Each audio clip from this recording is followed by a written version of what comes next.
I just turned on the recording, Heather, to make it a little easier for you. Oh, thank you. Thank you. Oh, got it. Now I have to say got it. Okay.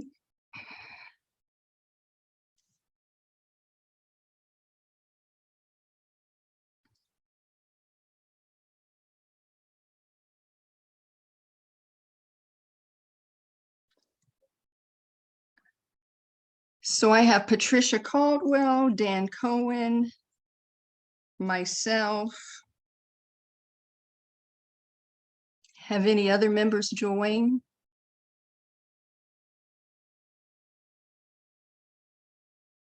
Okay, because we don't have quorum yet, I'm going to call the meeting to attention at 6:40 p.m. Does anyone want to second it? Second. Great. And who seconded? That was me, Dan Cohen. Oh, thanks, Dan. And a motion to adopt the agenda? So moved. Thank you. Heather, is your camera off because you're camera shy? Yeah, no, No it's, worries. I can't, I am a little,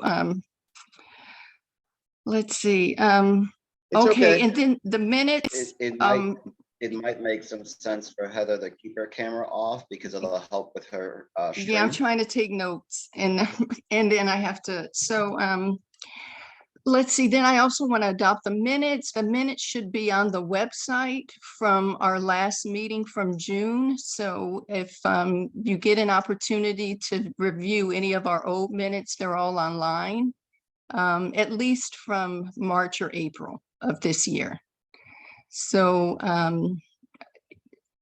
want to, if there was anyone who had the opportunity to read the minutes, if there are any changes, please let me know. If not, then we'll also entertain and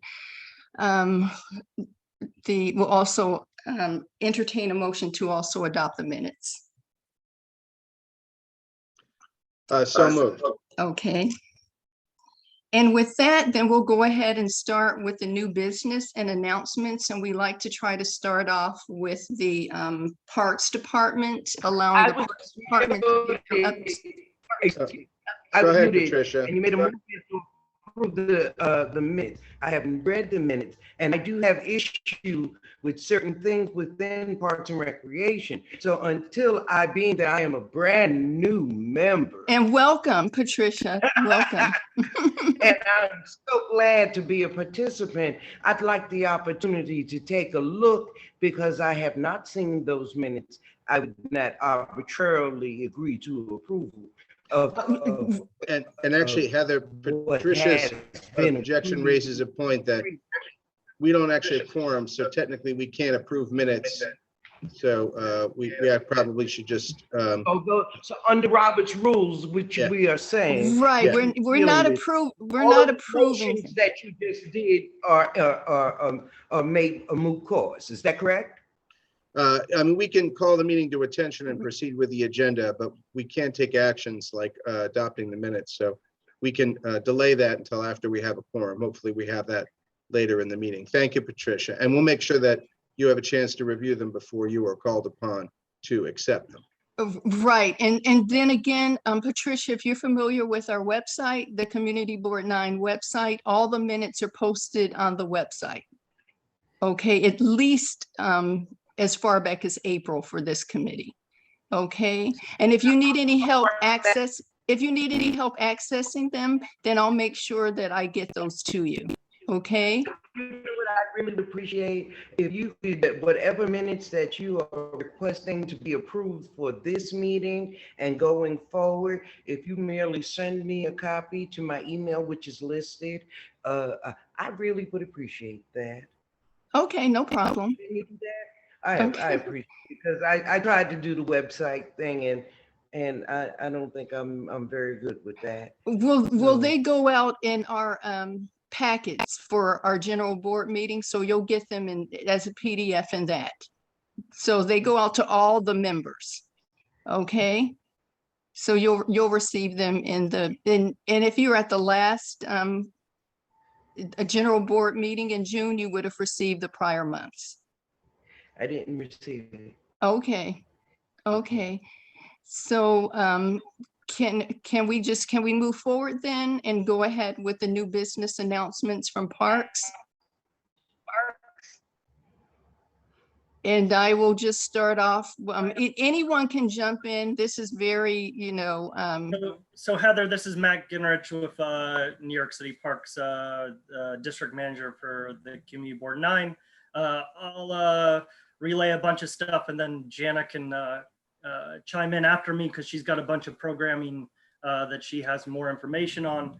And there's a few movie nights that we have coming up, and I'll post those after I get done speaking. But on September 10th at St. Nicholas Park, we're going to have Under the Subway Video Art Night this coming Saturday.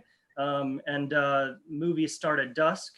And then that'll be on the James Baldwin lawn. And then on September 17th in Morningside Park on the ball field, they're going to be showing West Side Story. A few updates as far as some capital projects that are going on. Jacob Schiff, the field renovation still continues, and they're making good progress there. Since our last meeting, renovation of the sitting area along Amsterdam of Jacob Schiff Park also went under renovation, and the comfort station at Shelter and Arms off of by the 126 precinct has gone under renovation. are those complete? No, they just, those projects just started here within the last several months. Okay.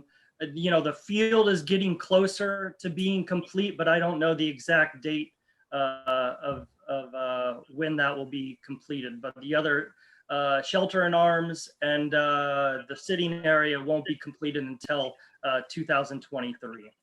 And then a couple, there's a couple new murals in the district as well. There's a beautiful mural on Montefiore Square. And then also a mural at Alexander Hamilton along 138th Street. That summer youth employment, as long as city arts and creative artworks at Montefiore did the mural there with some summer youth employment. So I would recommend checking those out. And then onto some upcoming construction work at St. Nicholas Park. This coming spring, they're looking to do path renovations there, and they're also now looking to fold in some improvements of staircases there. So we originally were looking at that work starting this fall, but some additional funding has been found to do improvements on our main staircases through most of the park. So we're still waiting on updates of how far that funding will stretch to see what gets impacted on that. So our next meeting, hopefully we'll have more information on exactly which staircases will get renovated through those additional funds. And then Morningside Park, we're going to be starting capital work sometime after September 26th. I know there's been some questions that have been emailed to me here recently by friends of Morningside, so I figured I could address what I do know for that construction project. So when that path work starts, the pathways around the ball field and the park, the southern part of the park, will be closed for about 2 to 3 months this fall into winter, from 110th Street to 113th Street. Well, actually, it'll go up a little bit to 114th Street. So that section of the park will be closed. Somebody asked me if the comfort station would still be able to be utilized during that time. I believe that will need to be closed, but we still have some meetings that we have to do with the contractor that's going to be doing the work, but chances are that it will not be able to be used during the 2 to 3 month construction time of the pathway reconstruction. And then up north through the park, they're going to be doing the pathway from 120th to 122nd. So that these two sections, they asked if it was going to be phased, if both work was going to take place at the same time, or if they would get one section done and then move on to the next section. We won't know that information until probably in 3 to 4 weeks when the contractor meets, looks at the work and sees if they're going to be able to do it all at once or in a phase. I can also tell you one big concern was what staircases would be open. I can tell you that our main thoroughfare staircases that go east and west through the park will be open with the exception of the 113th staircase. So the 114th staircase that's north of the pond will be open. The 120th staircase, the 122nd staircase, and the 116th staircase will all stay completely open during this construction project. And then the upper path will remain open as well that travels north and south through the park. So hopefully that answers some of the questions that had been emailed to me recently. Does anybody have any questions? No, I just want to say thank you very much, Matt. Yes, no problem. And I know Jana and Friends of Morningside have a lot of public programming coming on soon. So I know they have some announcements on that. So if you could just repeat again, which staircases will be closed, Matt? Yes, so the 110th staircases will be closed going from the upper landing to the lower path because that lower section will be closed. And then the 113th staircase from the upper path to the lower path will be closed. So you'll still be able to get into the park from Morningside Drive down 113th Street, but you won't be able to get to the lower ball field area utilizing the 113th staircase. You have to walk to 114. Correct.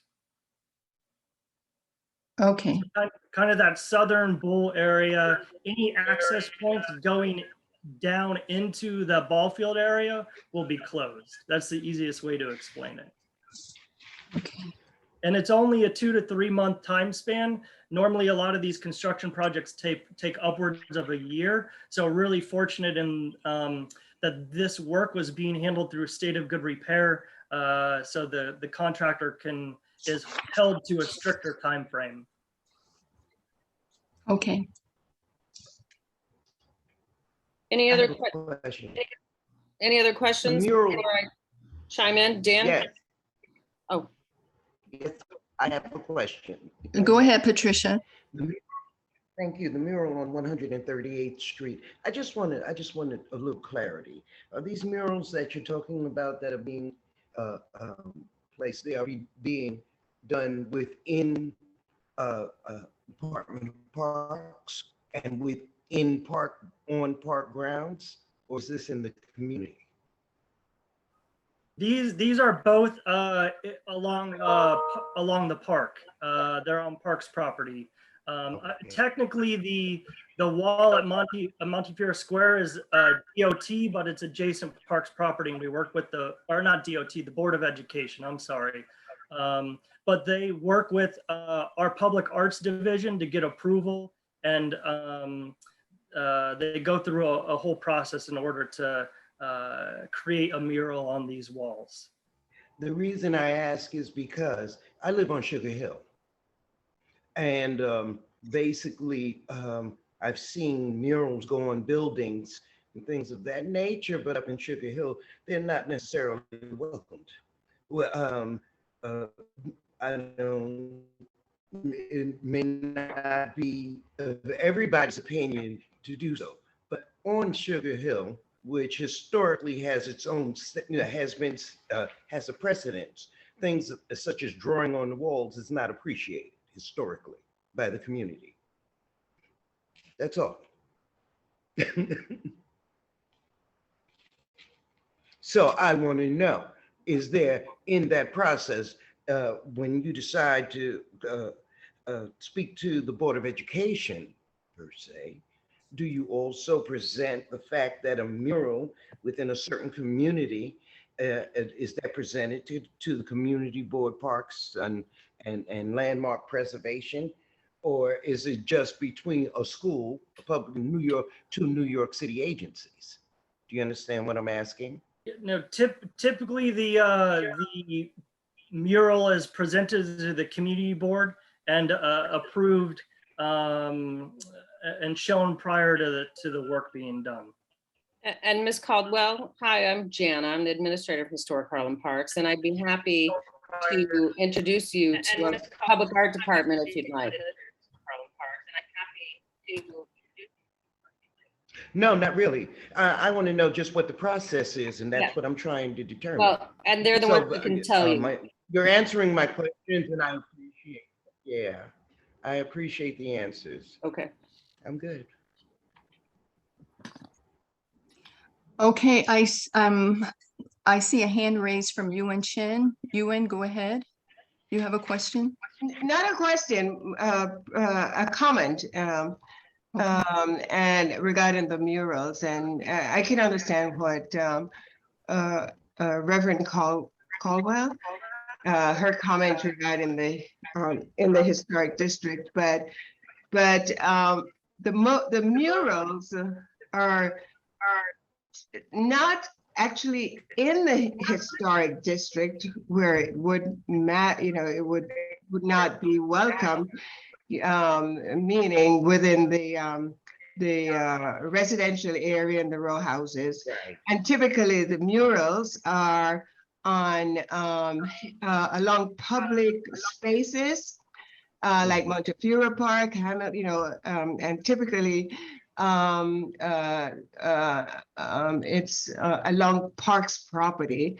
And as someone who has worked for the last 20-something odd years in spearheading the Sugar Hill and the Hamilton Heights district, and now we're working on West Harlem, I really have no objection to murals in those public spaces because I think it enhances those public spaces, and it encourages community engagement, and I fully support the murals in those areas. But yes, I would not support it, in the residential, section of the district. Thank you very much. Okay. That was much appreciated. Yeah. Is there any particular street life or anything particular that's depicted in the murals, Matt? Or how is it decided what is actually drawn on the murals? Well, they typically, I'm not mad, but they typically represent some aspect of community. I mean, there's a mural outside my office, and that's dedicated to iconic characters or personalities of the Harlem Renaissance. We even have a quote of Langston Hughes on our step. And I was involved in that process. And I think the typical process is there is usually a community group sponsoring these murals along with the arts group, whether it's city arts or creative arts, and they are involved in some discussion with the kids, which the kids typically do this work during the summer as part of the SYREP, most of them. And there was some discussion. I mean, on the ones close by me, there was discussion with the West Harlem Group Assistance, our organization, and I think there was another organization, just to work out the theme and what that would represent. And I must say that the murals in West Harlem are just fabulous in the public area, and I really enjoy them. Okay. Yeah, So- Heather and Yuan and Ms. Caldwell, I just dropped into the chat the public art guidelines. As Matt and I don't do the process, we work with public art once they receive community proposals. So I've Right. dropped that in so that you can review it. Thank you. Okay. All right. So can we move on? Jana, do you want to? Yes, ma'am. Okay, Hi. good. Hi, Heather. Happy Okay. September, and thank you so much for all your efforts here. Great job. And I'm having a lot of sort of cutting in and out, so I've cut out my video. The biggest, the biggest news I wanted to share with everyone, if you have not heard yet, it just recently was announced that our beloved Manhattan Borough Commissioner, William Castro, is retiring this month. And we have a new Manhattan Borough Commissioner, Anthony Perez, who will begin on September 19th. We are looking forward to celebrating Commissioner Castro's 4 decades and also welcoming Commissioner Perez, who comes from recently the council's office, the city council's office as deputy chief for the speaker. He was with Parks for in the mobile recreation unit earlier in his career, and also comes out of the mayor's fund. So a lot of experience, and I believe he's originally from the Bronx. So we're looking forward to welcoming him. Other news, just to follow up on Matt and Dan, I'll start with Morningside Park. So due to the supply chain issue, we are still on hold with the 2 pumps related to the waterfall at Morningside Park. We are trying to get word back if we can repair them. They've been sort of in pause while we wait to hear back. We're hopeful we can repair them rather than replace them, because they are expensive. So we'll keep you updated on that. And the pond, per our early conversation with Dan at the beginning of this meeting, we do have a working group that Dan and Brad Taylor and Friends of Morningside and some Parks colleagues and Columbia University science folks are involved in. And we continue to study the pond as like all of the water bodies in the NYC Park system, and actually in the nation and beyond. We, as you all know, experience algae bloom problems in our water bodies. So we are making some progress with some of the studies around that in terms of what the water components are, but we don't have an answer yet. So this fall will be another chance for us to spend some time on that, as summer really was too busy for us at Parks with our reduced staff to be able to do so. So that is big on the list, even though, as Matt detailed, the southern end of Morningside will be closed. We'll still be able to get in and do some testing of the water, internal staff.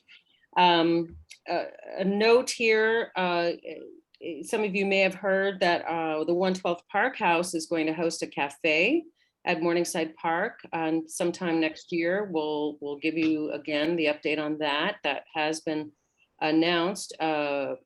Crabman Mike, and I mention that because that's another reason that the southern end will need to be cordoned off, because there's going to be some construction work that's required to replace some space as we prepare to have that cafe next year. Hopefully in the early spring, they'll be able to open. Additionally, September 24th, as Matt alluded, I'm really excited to work with Brad and Asato and Friends of Morningside Park again on their fantastic Common Ground Festival. We're also really thrilled that Columbia University's Morningside Lights is coming back in person for the first time since COVID. This will be my first experience of it. I can't wait. So September 24th, please come out to Morningside Park. We'll be really festing in the park all day, and we were able to get the work in the southern end delayed so that we could celebrate this important event and also welcome back Morningside Lights. Some of you may have noticed also Faces of Harlem. Speaking of public art, we're very happy that Sade Eboyewa, photographer who lives on Morningside Park, she's installed a second fantastic photo exhibition, Tea Party, at Morningside Park in the southern end. If you haven't had a chance to check it out, please do. Also, Matt and I are working with our tree unit, our street tree unit, to plan out street tree improvements for Morningside Park and St. Nicholas Park, and also the 2 other historic Harlem parks I work with. So we'll be working with them to develop that plan this fall. And I'm anxious to hear the timeline for implementation. We're hopeful that that can reach you well in the spring with improved tree pits and additional new street trees. And that will be on the sidewalk perimeter as well as right inside the sidewalk. Let's see, St. Nicholas Park, just a couple of notes there that September 18th, we have a great event happening there, a pigeon wing dance I've brought to the park working with Friends of St. Nicholas, who is sponsoring They're a great presentation. So Pigeon Wing Dance will be at St. Nicholas Plaza, 135th on September 18th. We just moved our second annual Jazz Festival with City College to October 9th. So definitely put that on your list. It was phenomenal last year, and we're really looking forward to an even bigger and better celebration this year with, again, professors performing, students performing from City College's Jazz Studies program, and also vendors, street food trucks, and also some entrepreneur tables inside the park. And that's, lastly, we have chosen the It's My Park Day weekend. Again, anybody can have an It's My Park Day any day of the year. But October 15th and 16th are the official fall It's My Park weekend. So Partnership for Parks will be reaching out to our great parks groups and making some plans around that weekend. Again, to just really welcome as many volunteers as possible as we rely on you guys so much.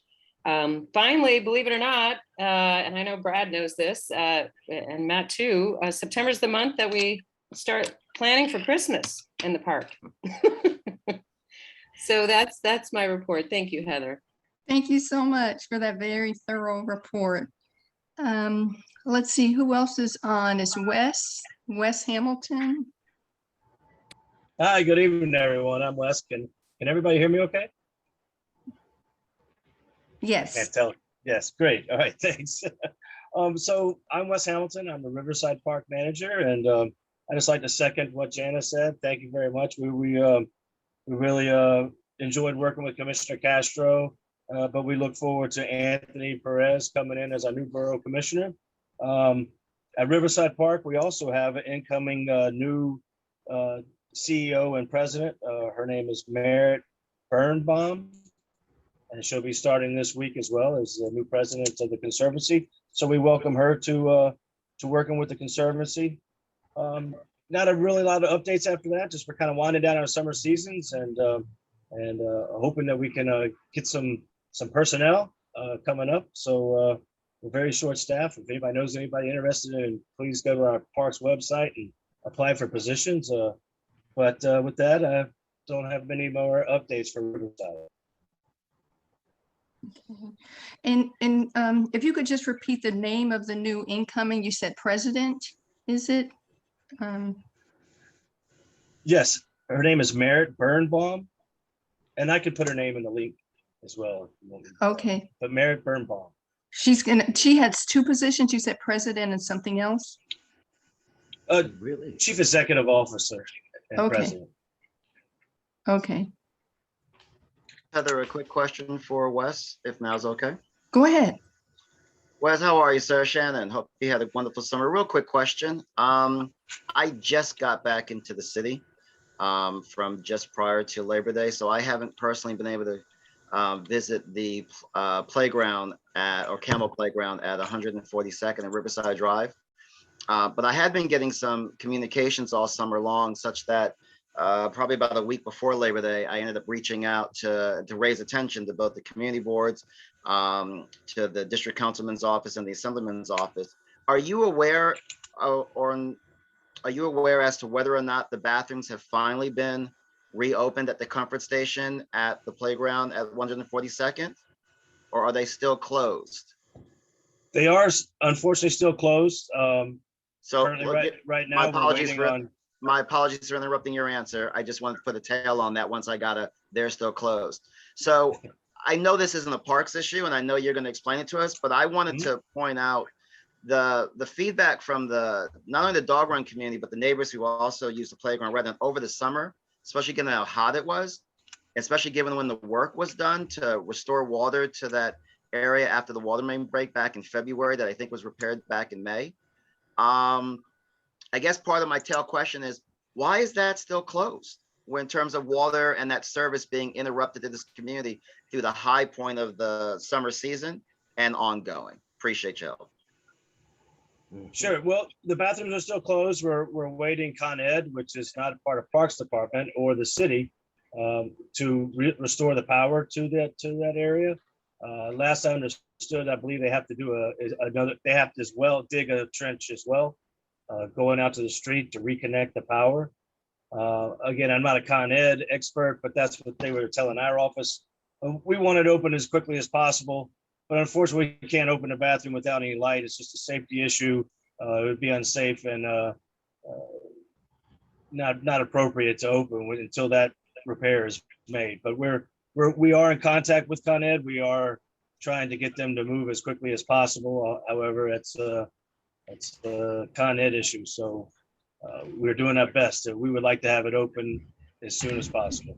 Understood. Not highlighting that this is so much a parks deficiency at all. Just wanted to give you a heads up, especially seeing how back we're into the fall. I've returned to the city and I'm no longer loafing away from city responsibilities. We're going to, the dog run community is going to take point in following up on our outreach to the district councilman, to Councilman Abreu, as well as to Assemblyman Taylor.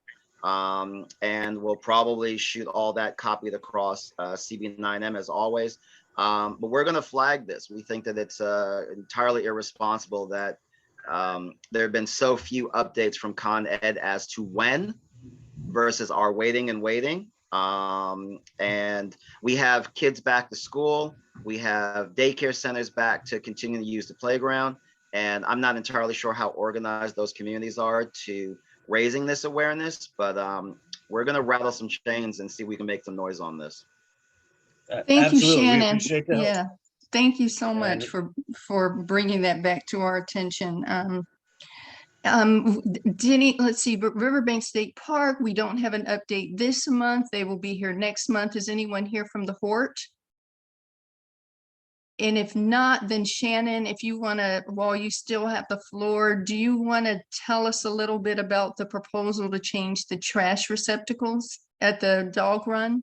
Sure, I'd be happy to. Let's do a few things. Let's put the video back on. I had to move locations. I think my signal was bad on my end.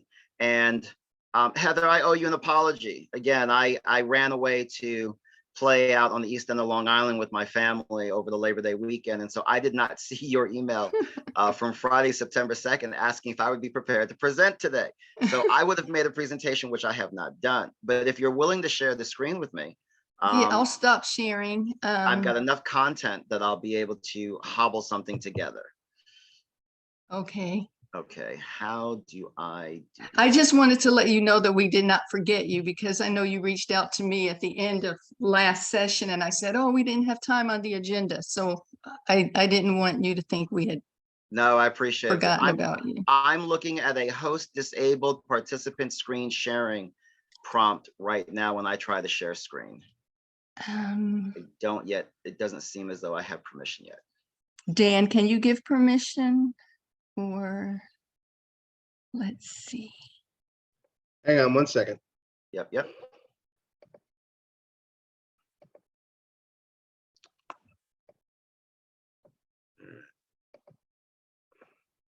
I can't. I think the host, I don't know if that's Brad or Yutha. They are the host, and I think they can convey co-host. Oh, yeah. Oh, dear. That might be. Yeah. Let's do this. Lord knows Shannon is a man of 1,000 words. Let's see what kind of pictures I can present. That's putting okay. it kindly, and that's said with deep affection, Shannon. So we reached out in March, we being, so let me introduce myself. My name is Shannon Richards. I'm a resident of the Upper West Side of Manhattan for 26 years. I know this because my anniversary, my 25th wedding anniversary is next month. And since I get that right, my wife doesn't have to put me in a chokehold. In that time, I, like many residents, thought that everything happened by magic. Until such time as about 6-7 years ago now, where the dog run that's at Riverside Drive on the west side of the drive at the intersection of the drive and 142nd Street was propped up. I used the words in quote temporarily. That was the moniker hung on it at the time. And it's 2 blocks north of my residence. I have a dog. I thought it was a wonderful addition to the community. There were some challenges at the beginning in terms of getting acceptance, in terms of doing proper listing to the neighbors across the street and all the rest of it. And I got dragged in kicking and streaming. Don't believe that if I say it again, to be involved in helping to advocate for the dog run, which subsequently found me about 4 years ago at the point of our volunteer group under the wonderful auspices of the Riverside Park Conservancy. Towards the, in January of this past year, and I'm sorry, I can't show you the references I was digging up while the call was running earlier, but in January of this year, specifically, if you Google leptospirosis, which is a viral disease, excuse me, that affects dogs and it can jump to humans. It is spread by rats and by rat waste, which during COVID and generally throughout the city can be a problem. The dog run in Brooklyn, McCarran Park dog run had a number of suspected outbreaks. City agencies, Department of Health, et cetera, did some investigation. I don't know ultimately what the decisions were made, but a number of dogs got very sick or resulted in more grievous outcomes. And it was pointed to the rodent problem that they were having specifically around their garbage. So the dog run leadership throughout the city is becoming more and more involved and engaged with each other. We put out cautionary messages on our Instagram to our community members, and it got us thinking, was there something that we could do to prevent the problem here in the city on the Upper West Side? Shannon, you have the ability to share your screen now if you wish. Appreciate that.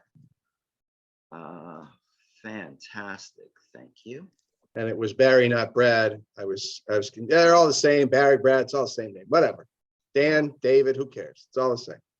Okay, so we're going to go to this one first. Okay, so in late May, we reached out to the Conservancy to ask if we could launch a proposal to the Conservancy to replace the trash bins. Hopefully you can see my screen. This is a picture of our dog run. This is the north edge of the dog run at 142nd Street. The playground is literally across from this crosswalk here. And this is a good day because the garbage isn't overflowing. This is a bad day. The garbage is overflowing and the days get worse. And usually we have bad days and it's not all due to the dog run. As you can see, and I won't leave this slide for very long, but a lot of this garbage here is not dog run garbage. Okay, so we submitted a proposal to the Conservancy to see if we could do a fundraising initiative that we would also champion reaching out to the community board, to the councilman, to the assemblyman, and to the other local political arms like our local Senate candidates to do a fundraising drive to replace the cans. And if so, could we replace them with something like other cans throughout the city that have better rodent resistant features and also do a better job of containing garbage and not looking like the slide I showed earlier. For an example, the slide, these reflect the stylish cans that are used in Central Park. These cans are familiar throughout the city. These cans are also here familiar throughout the city. So we launched all this to the Conservancy, and there's a whole thread of emails about discussing this. I was out with the dog one day and saw there was a whole nother style. So, and this one is actually in Riverside Park. It's along the walkway in around the 90s. Not too far from the tennis courts. And I thought since this was already in Riverside Park and our dog run falls within Riverside Park, this might be a very easy and quick solution for approval. There's a long list of back and forth with the parks here. I won't bore you, but what it resulted in was this, which was an invoice. So parks approved what they called the standard NYC decaled gray bin black lid, which is the picture I showed. Let's see, I lost it. It's the gray one I had a minute ago. Sorry about this. Okay, so it's the gray one that I mentioned was already in Riverside Park, this one, in the 90s. And those cans run approximately 900 a piece. Now, at the time, we knew that the estimate to the Parks Department was would expire in June, and we knew that we were just kind of late in getting feedback. We had originally launched this inquiry in March. We thought we might have time to pursue this before the end of the year. We did not. Although the Community Board 9, Heather and Jonathan, and I think Jonathan came and actually had the call with me, we were able to squeeze in an initial introduction of this concept before the end of the year, which allowed us to kind of hit the ground running today. And I really want to thank folks for the time. So I'm going to wrap this up in another minute. What we would like to do is we would like to fundraise to buy one of these cans. And we would like to replace the 3 that are there. There are the 2, wrong slide, my apologies. There are the 2 open sort of temporary bins, which you can see are very small. And they easily overflow, and they are not exclusive to the dog run. So they get filled up with all kinds of things that the city needs in them. We'd rather have the garbage in the bins than on the ground. And some of the other pictures you'll see, it ends up on the ground. We've also proposed to parks that these big bellies, this is what this one's called with the handles on top of them, are very expensive. And I don't want to misquote what I think they cost, but they're 5 digits plus. And if this proposal goes through, and if we're able to get support from the various local political arms, including CB9M, to pick up one of the cans, we would pay for another. I'd like to see if I could get the assemblyman to pay for one, and then I'd like to see if I could even get the councilman to throw one in. What we would propose, and what we've proposed back to the Conservancy, and they've agreed, is to come back to parks to move this big belly someplace better, because this is an example of the garbage at 142nd and Riverside Park. This is north of the playground. This is during the summer. This was sent to me by one of the dog run users. Apparently all the garbage cans that particular day this picture was sent to me were all looking like this. It's a traditional summer weekend. It's not sadly surprising that the parks would be able to move that big belly that's next to us and the other temporary garbage cans and put them places where they would be better used. And this would not be an additional expense to parks. This would be the dog run, driving, investment from the community board and others to enhance this need. Last kicker, there are no garbage cans on the east side of Riverside Drive from, let's see, we can stop sharing screen now. There are no garbage cans on Riverside Drive on the east side from 135th Street north to 145th Street. I don't know what's north of 145 because I don't often walk up that way, but we do have dog run users who say there are no garbage cans north of 145 either. I'm just going to report on what I know for fact. We believe that by pursuing this proposal to replace the garbage cans with garbage cans that are safer, more resistant, it's a health issue we think that we can hook because it's right next to the playground. It's an aesthetic issue. If we can get the funding for this, we can also maybe encourage parks to take one of those big bellies and move them to the east side of Riverside Drive. The reason why we would want to sponsor doing that, and I see Liz's hand up, so I'm going to throw it to her in a minute. I know that there have often been complaints about dog users not picking up waste on the east side or along Riverside Drive in general. And we think it might be nice for our efforts to result in putting at least one can over on the east side of the drive, maybe across at the intersection of 142, to begin to try to emphasize the need for garbage receptacles on the east side of the drive as well. I do not make excuses for other dog users who do not pick up their waste. I do, and I'm confident that most of our dog run community members do. But I would say that the absence of any garbage cans from 135 to 145 on the east side of the drive does not make things easy for encouraging that behavior. So in short, we're asking for money and support. In this month, we're going to reach back out to the other arms and put a more formal proposal in front of them. We'll be happy to send you that as well. And our goal is to raise funds for 3 or 4 cans at an estimated cost of $900 or so a piece, to pursue the benefits that I've outlined and to extend those benefits to our neighbors across the drive and the community around us in general. Okay, thank you, Shannon. Liz, you have a question or comment? Go ahead. Just a comment. Shannon beat me to it. As the resident cat lady, kitty corner, get it, kitty corner, to the dog run. I just wanted to say there are indeed no trash cans on the east side of Riverside Drive for all of those blocks. There are trash cans on the east side at 145, but north and south, there's nothing. I have filed requests to the Department of Sanitation multiple times, asking for a trash can on the corner of 142 and Riverside. Every time it is denied. So whatever we can do to boost better trash receptacles on either side of the street, I'm all for it. So Shannon, do you need anything specifically from this committee No. to assist your efforts, or? Not yet. My apologies for my negligence in missing that email before Friday, the holiday weekend. But I think what I'm going to do is drop the emails and the pictures into a shorter deck. And can you send me those pictures again, and that the final proposal or quote that you received? Absolutely, 100%. Okay. So what? And can, Go ahead. And I was just going to say, if someone can provide access to Jonathan, our presenter, so that he can start getting prepared to share his screen. Okay, go ahead, Shannon. I was going to close with the reason why we're starting with the community board is, quite frankly, because it's the closest layer to us. I have the most enamorous relationship with this group.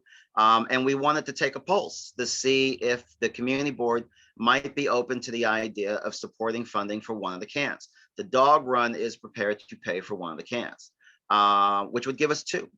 And I believe that with that kind of a commitment, which we appreciate, community board and I would need possibly some time to consider, that we could then use that as leverage when meeting with District Councilman Abreu and with Assemblyman Taylor, as to, already showing that we've got momentum on this and seeing what we could do to get them to join as well. So it's not dependent on getting a commitment from the community board to reach out to them. And I'm going to start that probably next week. We'll wrap that up this week.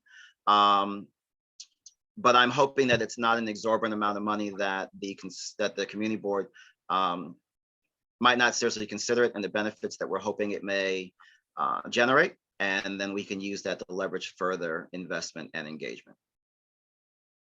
I see UN has a hand up. Yeah, quick question, Shannon. Why couldn't you expand it to just, since you're going to Abreu and the assemblyman or whoever it was, to just do a district-wide for dog parks?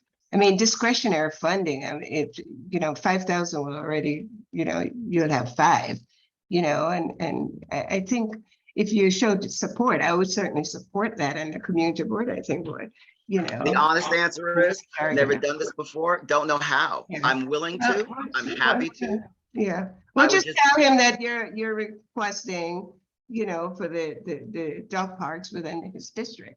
That's it, and this is what it will cost, $10,000, or whatever. And that's very little money to ask of the councilman, yeah. Okay, well, I'm willing to take a swing at it. I'll reach out with you separately when I put a draft together to give you an opportunity, if you're willing, to vet the positioning. Sure. I would be happy to see the councilman do this entirely, because I would probably be more inclined to move that number up in the way of sponsoring, not just putting better cans at the dog run, which of course also means better cans next to the playground, but also opening up additional cans around the playground for use. But I would also put a rider on that to say that there's an opportunity to expand it even a little further, to Right. put 2 or 3 cans over on the east side and do better coverage of this entire stretch that we are graced to be a part of. Yeah. So I appreciate the guidance. I think it's a great idea. Okay, Jonathan, do you have we made Jonathan a co-host yet, so he can share his screen? Thank you, folks. Appreciate the support always. Thank you so much, Shannon, and please, provide us with the additional details and forward the information to us. I have a question, if I may. Please, Yeah, just one second. Does Jonathan, I want him to make sure that, are you ready yet, Jonathan? Has Jonathan been granted the opportunity to share his screen yet? So we can start getting ready for his presentation? I do not have that ability yet, but I am prepared. My Is, question would be Hang quick. on. and then I'm gonna go to you, Patricia, just one second. Dan, is Barry still on? All right, Hi, Heather, I'm Jonathan, hang here. on. What do you need? To give Jonathan the ability to share his screen for the presentation. I am no Just longer did the it. host. I did it, Jonathan. Oh, you should did have it? that Okay, so capability now. Jonathan, you can start queuing up and then go ahead, Reverend Caldwell, with your question. Just a quick question. Who would be responsible for the pickup of garbage along Riverside Drive? Would that be Department of Sanitation? Would that be New York City Department of Parks? Or would that be under the state, because that would be Riverbank Park, which is a state park? that's an excellent question. And as I indicated, this is my first rodeo at this scale, so I'm not entirely sure. But here's our assumptions. The garbage cans outside the playground within Riverside Park on the west side of Riverside Drive are presently picked up by New York City Sanitation. That garbage truck comes literally up and down the walkway, makes the hard turn. And I don't recall the frequency, but we see it frequently enough to not ever feel like things are terrible for long. Patricia, I'm pretty sure it's sanitation. Shannon, I don't want to cut you off, but No, I think she had please. a quick question, and that's the quick answer. Appreciate Okay, it. Jonathan, you're up. Thanks, Dan. Great. Okay. Thank you. Thanks for the introduction, Heather. Thank you, Dan. I want to thank the committee members for their time tonight. We're joined on the Zoom tonight by the homeowner at 346 Convent Avenue, Nicole Anasinas, and we're also joined with principal and owner of DHD, David Howell. This is at 346 Convent Avenue. It's a single family residential property that's currently undergoing renovation with current permits. So this has been an ongoing project that's currently being renovated, and a project that you may be familiar with in the neighborhood. We were before this committee earlier this year, actually it was late last year, in fact, and received your support, and then ultimately the approval of landmarks for window replacements on this project.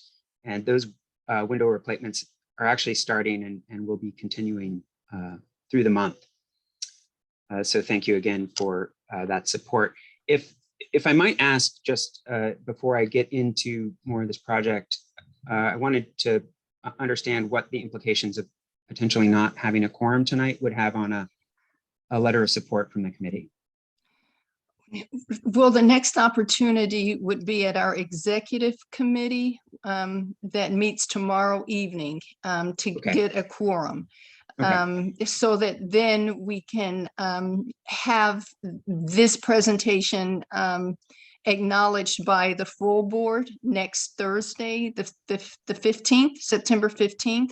So we just need to get this on the agenda for a vote from the full board, which will take place next week. So because we don't have a quorum tonight, there's an executive committee meeting tomorrow night, and we will ask permission at the executive committee to have this placed on the agenda at the general board for a vote. And I think I explained to you in our exchange of emails that this will require a vote from the general board on September 15th. Barry, please correct me if I'm wrong. You are absolutely correct, Heather. You know, as long as the committee has reviewed it and does not have any substantive concerns about the action item, the executive committee, you know, can act and place the item on the September 15th general board meeting agenda. And it will then be subject to the full vote of the general board. That would have occurred whether or not you had quorum tonight. The only kind of disadvantage is that without quorum, you know, it does kind of require a full vote of the executive committee to put it on the agenda. It's not just kind of on the agenda presumptively. But this happens as long as, the committee, does not raise objections to it at the general board meeting, as long as the committee is aligned with what the action item, in this case, a letter of support is, the business can be handled at the executive and general board. All right, I very much appreciate the clarification. And with that, I'll try to move through this efficiently. So tonight, what we are sharing is a scope of work that's actually located in the rear yard of 346 Convent Avenue. There is currently a scope of work that is currently approved, and what we are proposing to amend the work to that will now require a new landmarks public hearing to achieve our goals in the rear yard. So what we're proposing, before I get into all the slides, is what we have is an excavation in the rear yard that is going to maximize the occupiable yard area. To achieve this goal, we will need to excavate at the basement level within 5 feet of the rear property line. Landmark staff cannot approve excavations within that zone, and that is why we are going before having a public hearing before the commissioners. So the following slides are going to familiarize you with the unique conditions of the site, how the proposal maximizes occupiable yard space, how adjacent properties will be minimally affected by the proposed work, and our consultation with engineers to meet all code requirements. So eventually, if we do gain the support of the community board, this committee and the community board, and approval from landmarks, this would be filed as an amendment to our existing filing that we have. Before we get into more slides and more, I talk about this initial slide, I just want to remind everybody that the work is retaining walls in the rear yard. And they are fully contained within the rear yard. And it's the retaining walls have no enlargement to the bulk or additions in the rear yard. This is only about retaining walls to change that space of the rear yard at this property. So what you're looking at in this slide is the 1940s historic photo that just gives you an idea of the context. That's the photo that you're looking at on the right. And then the left photo is the existing conditions of 346 Convent Avenue today. You've got a little key map here to kind of give you an idea. On Convent Avenue, at the street to the north is 145th and the street to the south is 144th. 346 is almost right in the center of that block.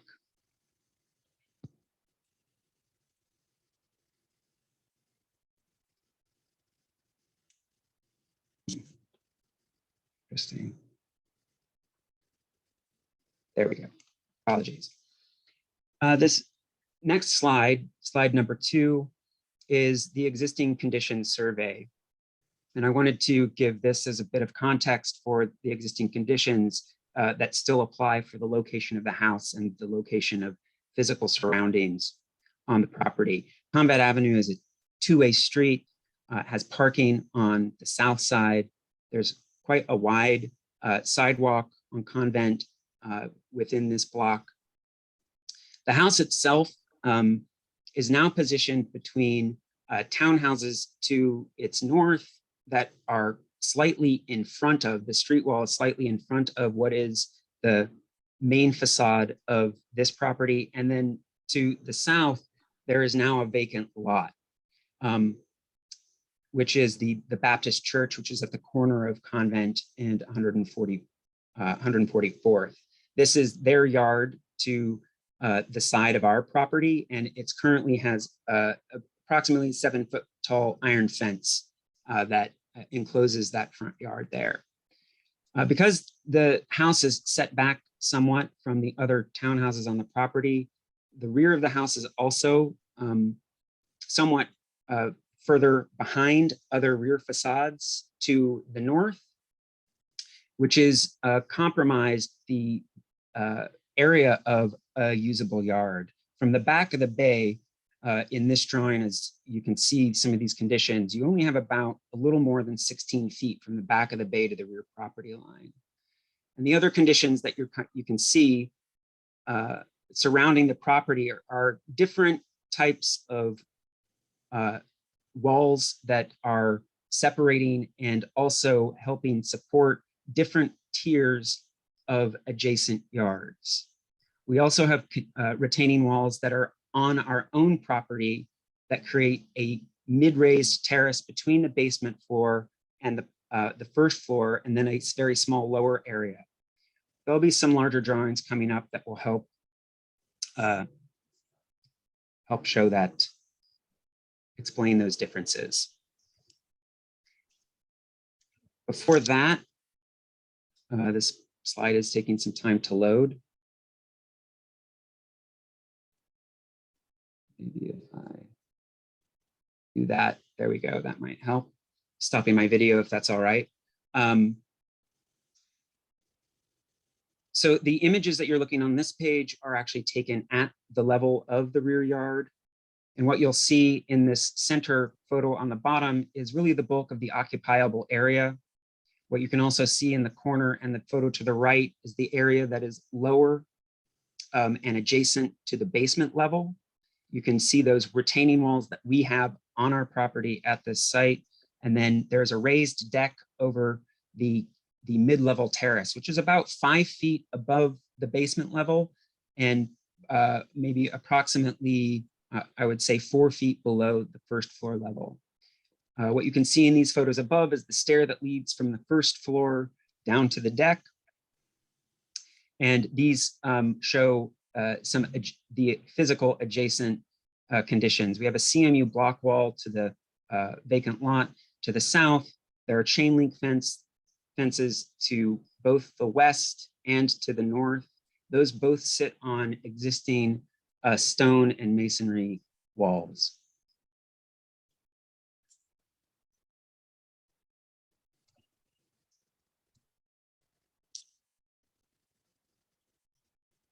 There we go.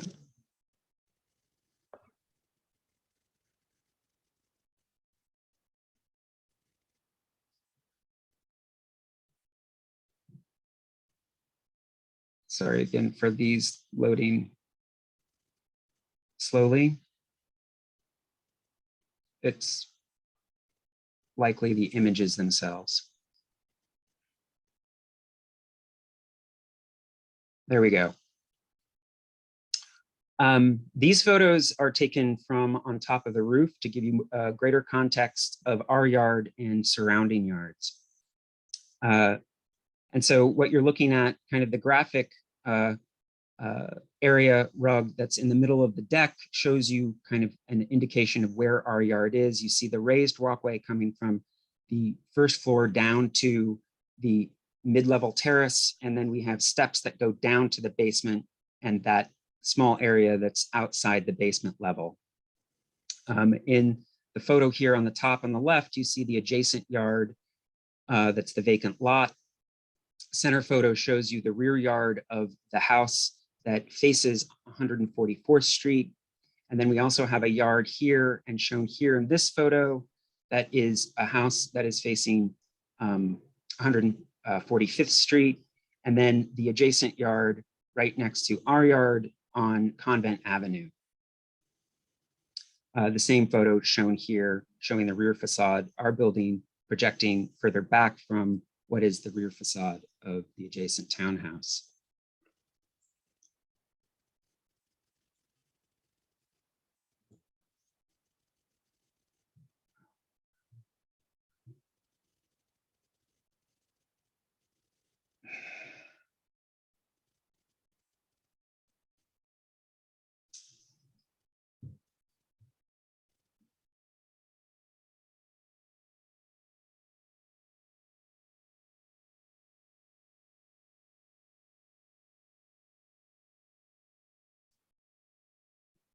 All right, fully loaded slide.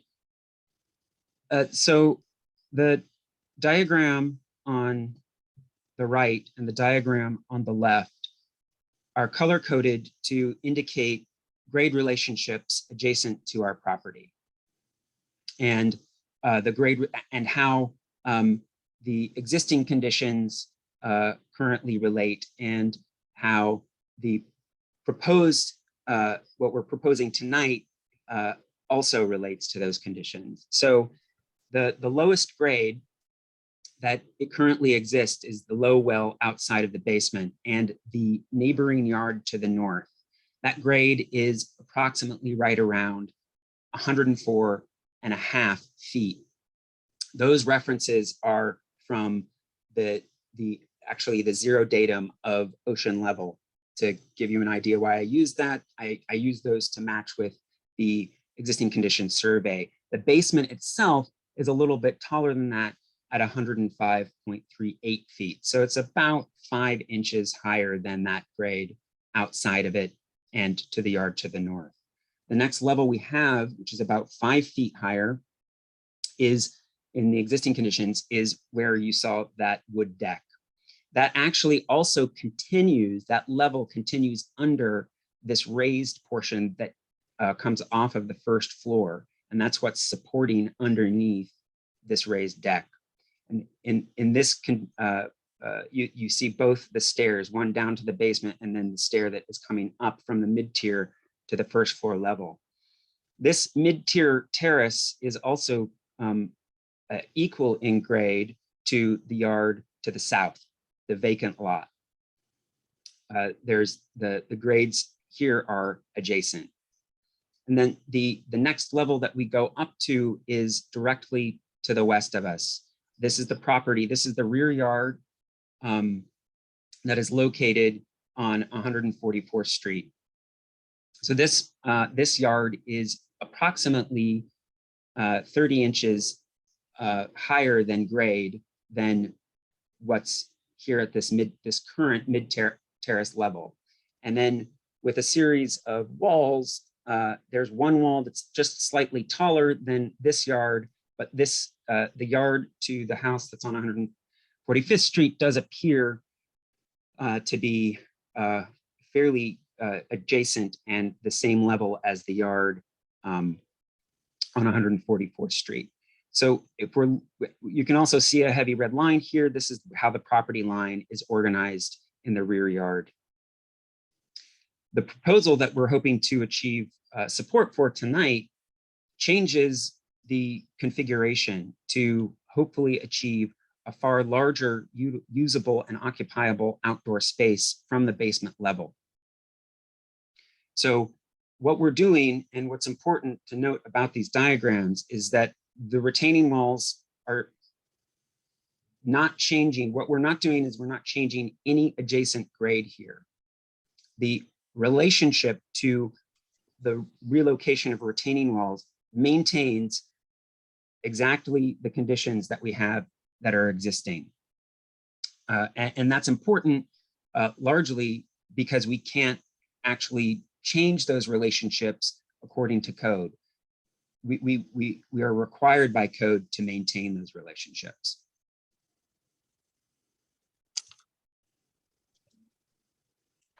The next series of slides are going to be the plans, both at the basement level and then at the first floor level.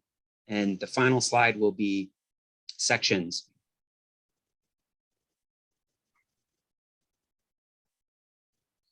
And what you'll see once this slide has fully loaded are 3 plans.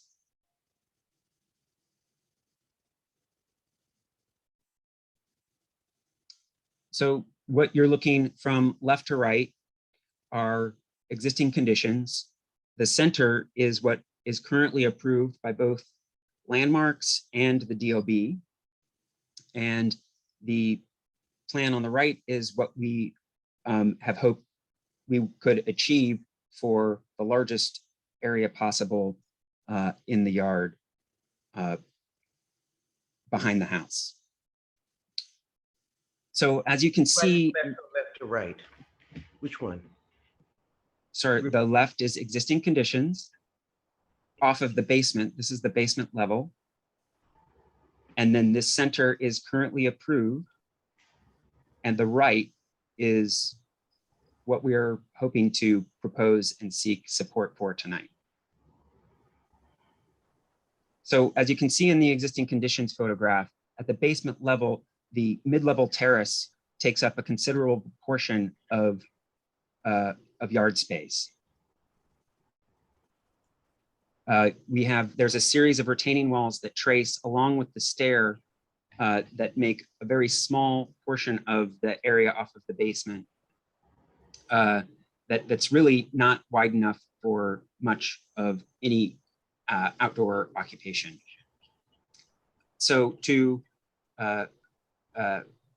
what's approvable by the staff at Landmarks is maintaining 5 feet of earth to the rear property line.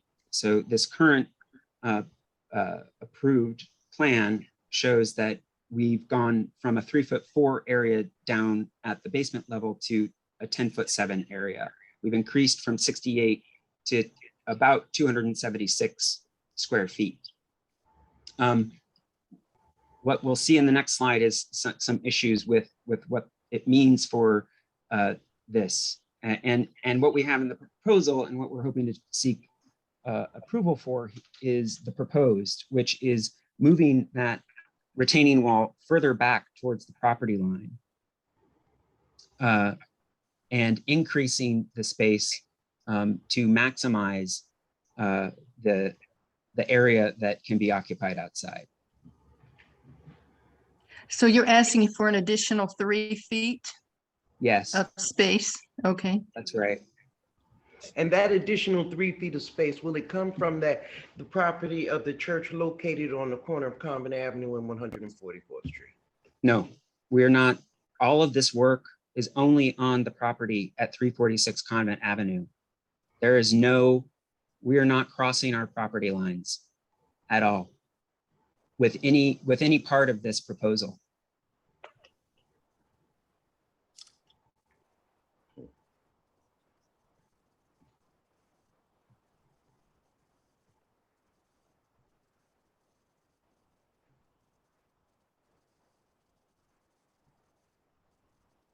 So these plans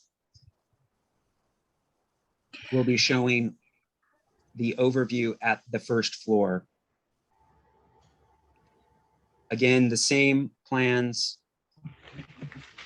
from left to right will be existing, current proposed, and current approved, and on the right, the proposed plan. So again, with the existing conditions, what you can see is what the area that's very small below. Much of the yard is consumed by the need to have both 2 stairs and access down to this smaller area of the rear yard. The current approved does make it quite challenging to really have full occupation of the yard. The planting bed isn't quite big enough for access, and access would again require multiple stairs. The current proposal for access from our first floor is going to be a spiral stair from that first floor to try to minimize the footprint of what occurs on that lower level off of the basement. So here you'll see that the walls are designed that they're approximately 11 inches thick, and then they are in the current approved with 5 feet off of that property line. And in our proposed, what we're hoping to achieve again is to gain an additional amount of space. It's a little deceiving. We are gaining that, and thank you for clarifying. It's 5 feet to the inside face of this retaining wall. And what we're looking for is to gain an additional 3 feet by having 2 feet to the inside face of that retaining wall. And what we're again achieving in that open space is a approximately almost 3 feet of additional occupiable space in the lower level. The last slide, I'll talk a little bit more about. While you're on this slide, Ewan, I see your hand raised. Do you have a question about this particular slide? Yeah, Yeah. quick question, because Sure. it's difficult to read the text or the numbers. But basically, it sounds like you're wanting to pave the entire footprint of the backyard except for 2 feet from the retaining wall. Is that- We are going to be creating a surface, yes, down on Yes, that lower okay. level as a patio, yes. right. And then Except for 2 feet and. Right. Back. And so that this upper level would then become a planter bed that would be used to do various types of tall and mid-grade, Right. mid and short plantings, and some things that may be ivies that will come down and fall down into the yard. So Yeah. again, keep in mind, this planting bed still has the same type of relationship, and you'll see that in the next slide. As the existing terrace, it'll still be about 5 feet in height from this lower level to that level of that planting bed. Okay. The planting bed, will that be all in ground or will that be above ground planters? It'll be this bed will be able to be in ground, or it will be able to have soil in it, rather than just planter style things. The homeowner is going to have other planter style landscaping at the lower level in combination with some furniture. Do you have drainage within this patio in the rear yard? Yes. So the project, this is a very small snapshot of a much more complex project, but drainage on the site has 100% been completely replaced. And where this rear yard actually was not connected to the storm sewer system. Right. That's what I'm getting at. Okay.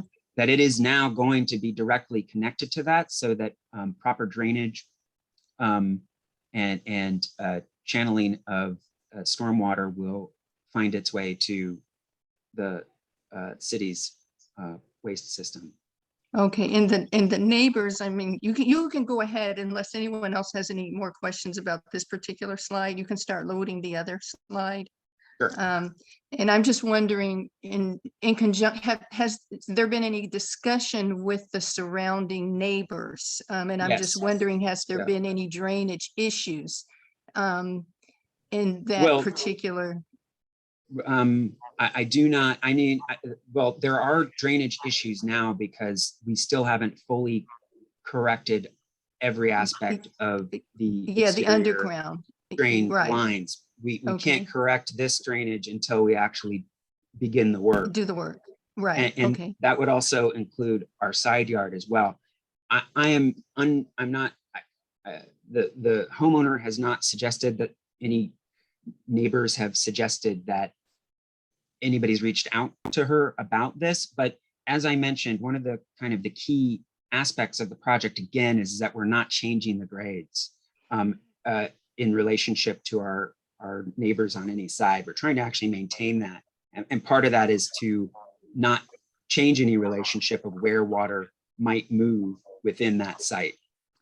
The existing patio as it is right now, how long ago was that done? And I'm asking just in comparison to the surrounding buildings. I don't notice anything similar to that in their rear yards. It's really unclear. It is potential that this rear yard has always existed like this since its construction in just before 1900. I believe this house dates close to 1896, 1897. So the Baptist church at the corner does have part of that property was previously a convent before it was the Baptist church, and they built the dormitory that is opposite adjacent to their vacant lot. And there's an addition on the back of that completely consumes what would have been the rear yard on the townhouse that's now connected to the Baptist church's house at the corner. But those yards from 145th to the vacant lot to our yard, that raised terrace seems to be a through line in terms of level grade, if that makes sense. And what is it, if you can help us understand, that is, we're talking about 3 feet. What is it that you're gaining by taking away 3 feet of green space? It appears you're getting the benefit of all the green space around you, because I don't see any of the other neighbors' yards looking similar to this. So Well, they all have green space. And what if all the other neighbors decide that they're going to maximize their rear yards by putting in patios that nearly completely take up all the green space, and then no one in the rear yard has green space? Well, I would argue that we're not actually taking any opportunity away for planting or green space. And even though we are paving that over, that does not mean that planters of some kind can contribute to a planted landscape within that rear yard. The patio that I'm viewing doesn't look like a patio that was constructed. I mean, I could be wrong, back in the late 1800s, early 1900s, and unless some work has already been completed. I'm sorry, ask your question again. The existing wood patio. Right, the wood patio was purchased with the home.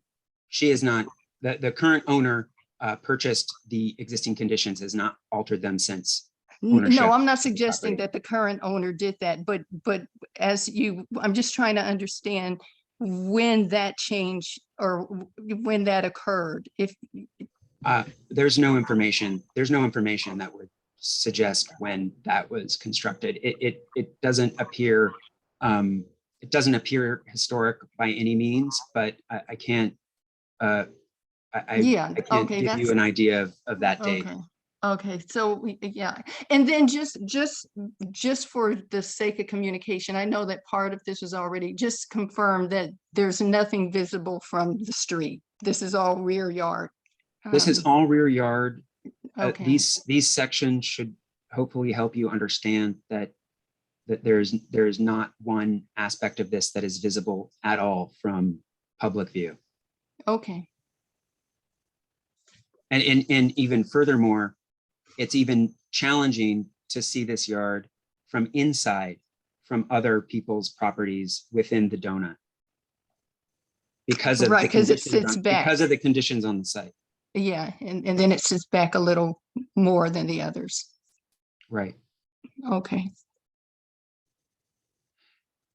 So these sections just further articulate the conversation that I've been describing within the context of the site. Again, on the left, we have the existing conditions on the site. In the center, we have current approved conditions. And on the right, what we're hoping to achieve to be proposed. And the difference fundamentally from a standpoint of the design of the wall is as you can see from current approved to proposed, would simply be a relocation of the wall in terms of what is designed by our design engineer, and our current shoring of excavation was a separate engineer, and that work has actually already received approval from the DOB in anticipation of asking the question whether or not this work meets the regulations and the rigorous code that's required to do this work.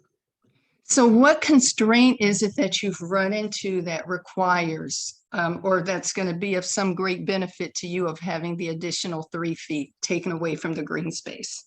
I mean, I think it's about this yard is already compromised in terms of where you can plant and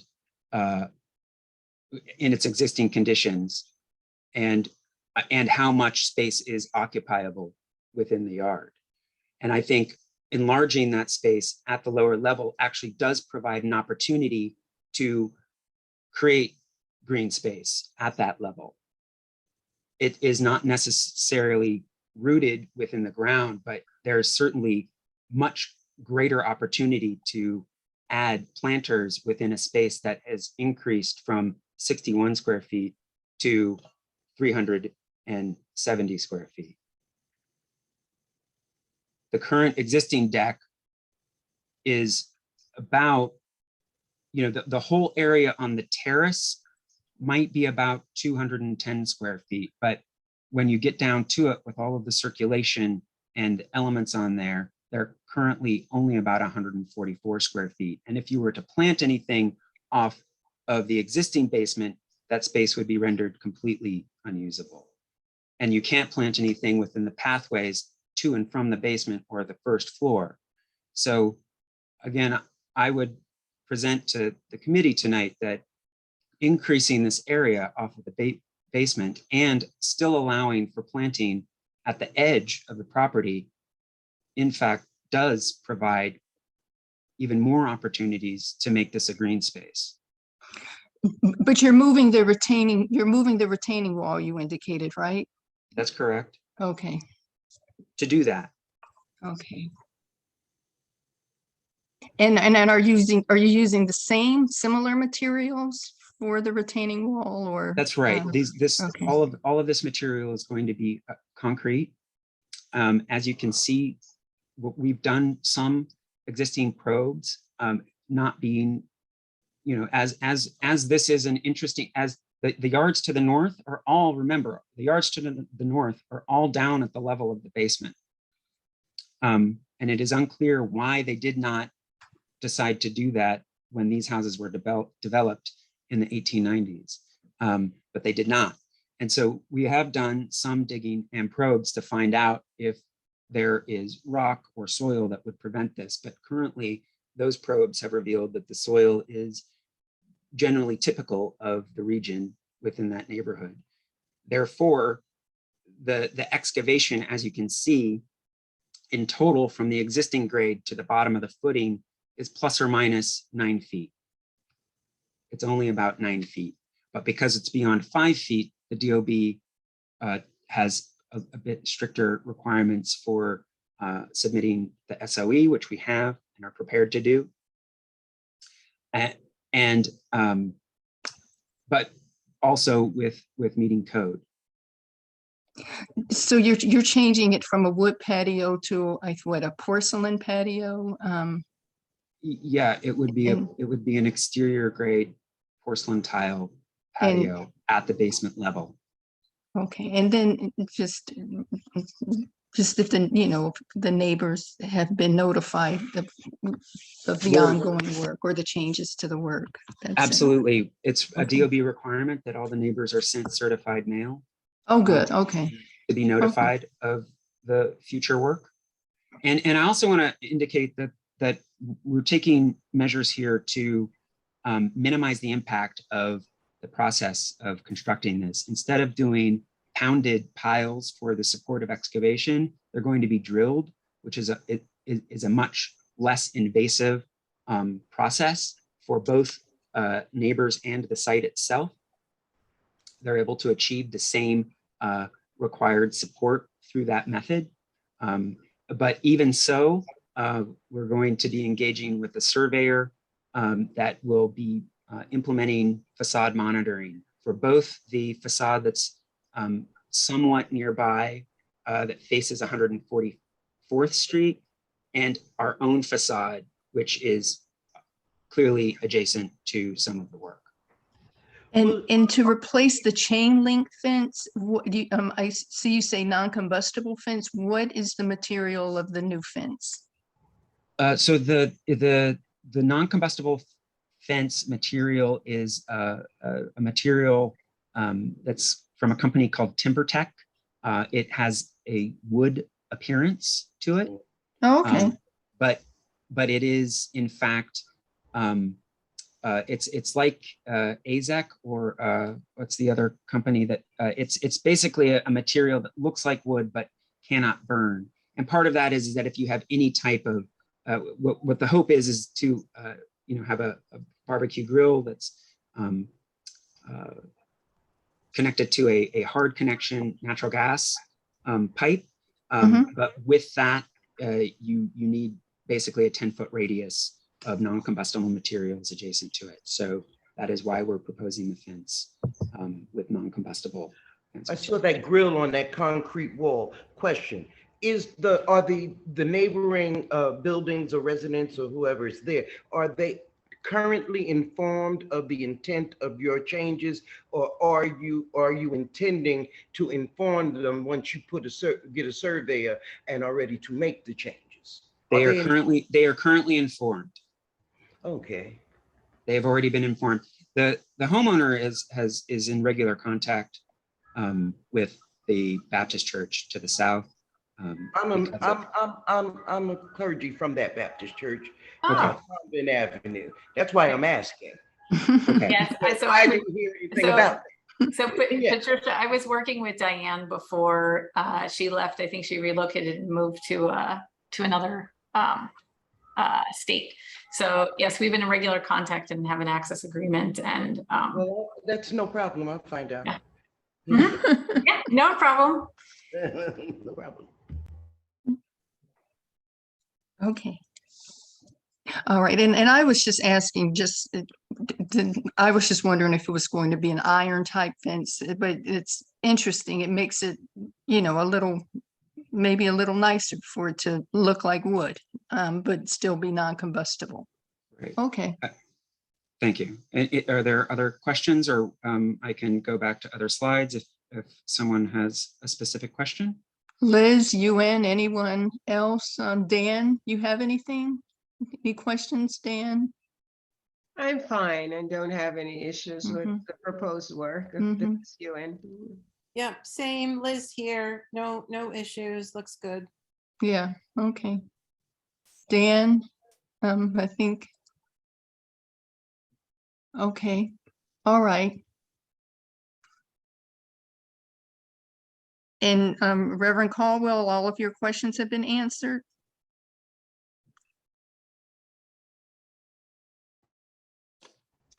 I'm fine. Okay, okay. Does anyone else have any, or Jonathan, do you have any more slides, or is this? These are the slides. So this presentation was worked on in conjunction with the staff at Landmarks. Great. Primarily as a presentation that will ultimately go before the commissioners as well. So that's why what you're seeing tonight is a kind of a tailored view of the work, which are not necessarily construction documents. They come from those, but are not those. I would also like to offer, of course, if there's any need or request for more detailed sets of information on this, I'm very happy and willing to provide those. Okay, thanks. I see Robert Stern. Did you have anything? No, not here. Thank you very much. Okay. I just want to make sure we've covered everyone. Okay, thank you so much for the very detailed presentation, Jonathan. We appreciate that, and appreciate you sending the drawings too in advance. I thank you very much again for your time. Very much appreciate the opportunity. Okay. If you send those floor plans to me as well, thank you. Sure, I'll make sure I'll send you what Jonathan sent me. Okay.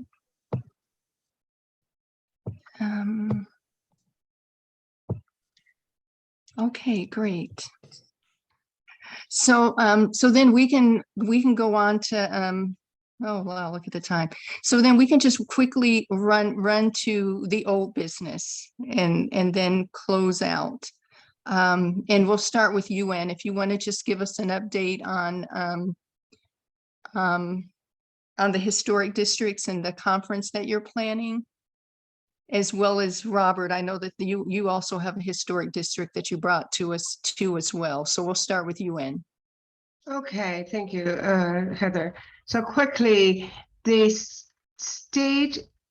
West Harlem State Historic District will be reviewed and presented to the board tomorrow. Tomorrow is Thursday. Yes, tomorrow afternoon. And we're really excited about that. And once it is presented, then it will take a month or so for the vote to be registered and the papers to be registered. So we can anticipate by the end of the year that West Harlem will have another state historic district in West Harlem. The Preservation Conference, we hope to have this scheduled in either the end of October, the beginning of November. It looks like it's going to be in November, the beginning of November. We're at City College as the previous conference in 2018. We're waiting for a date confirmation from City College, and we should have that by Monday, I'm told. And that's about it. And the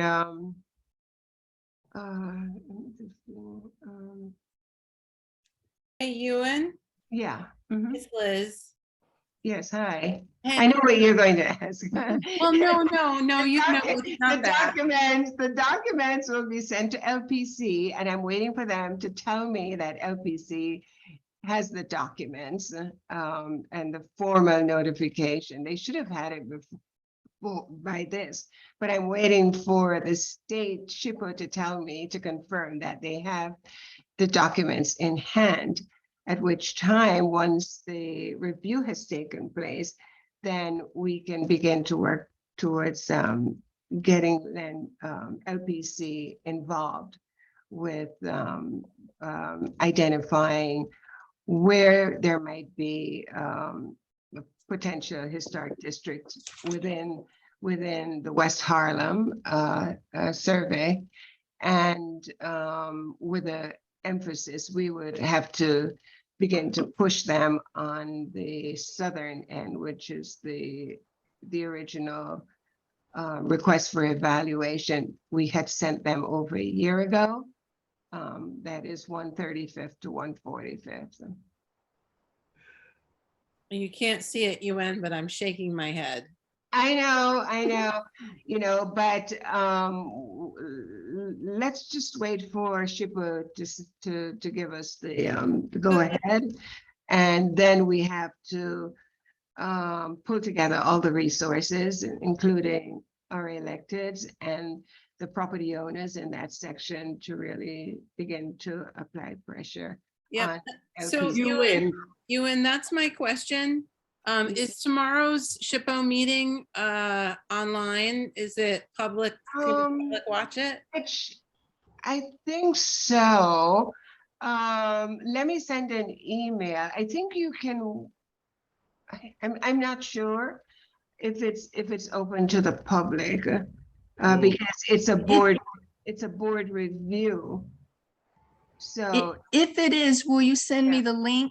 Yes, I will. Thanks, I Ewan. will. Okay. I do not believe I have received one from them. So, but I will send an email tonight asking. Yes. It'll be a good, tomorrow's my birthday, Ewan, so that Oh, happy birthday, Liz. will be an amazing, plus that Birthday gift. we are finally getting this historic district in West Harlem. So I'd love to see what their commentary on the district. Right. It's great, for the benefits that it brings, but I'm still, I think at some point we might have to begin some kind of advocacy for them to review not only LPC's process or policies, but also at the state level. I mean, to think that all this work would have been, Well, it did take almost 3 You years. and Patricia Caldwell, I understand that these district lines are in flux right now. And not to mention in making such changes immediately during, right after this COVID season, how sure are you that this is a process that, will you be rushing into doing this process? No, it's done, Patricia, if I may call you Patricia. No problem. It's done. It's been going on for about 3 years now. And the COVID season. boundaries, if that's what you're referring to, of the proposed district is 135th to 155th, west of Amsterdam Avenue to Riverside. That's confirmed. It's not in flux. It's done. The process has with the presentation to the National Board for review means that it is complete except for the vote. And Except for the vote, you say? Okay. For the vote. Okay, I understand. And SHPO is the acronym for the State Historic Preservation Office. So the only thing that's left is the board to approve the district and for it to be submitted to the governor for sign off and to be listed on the National Register. They're confident that there won't be any issues. They're eager to have a large African, district and an African-American community. So they don't anticipate any issues with finalizing this.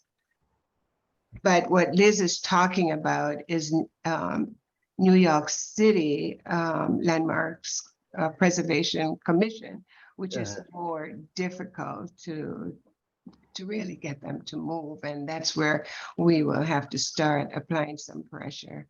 I'm an African-American that lives in this neighborhood.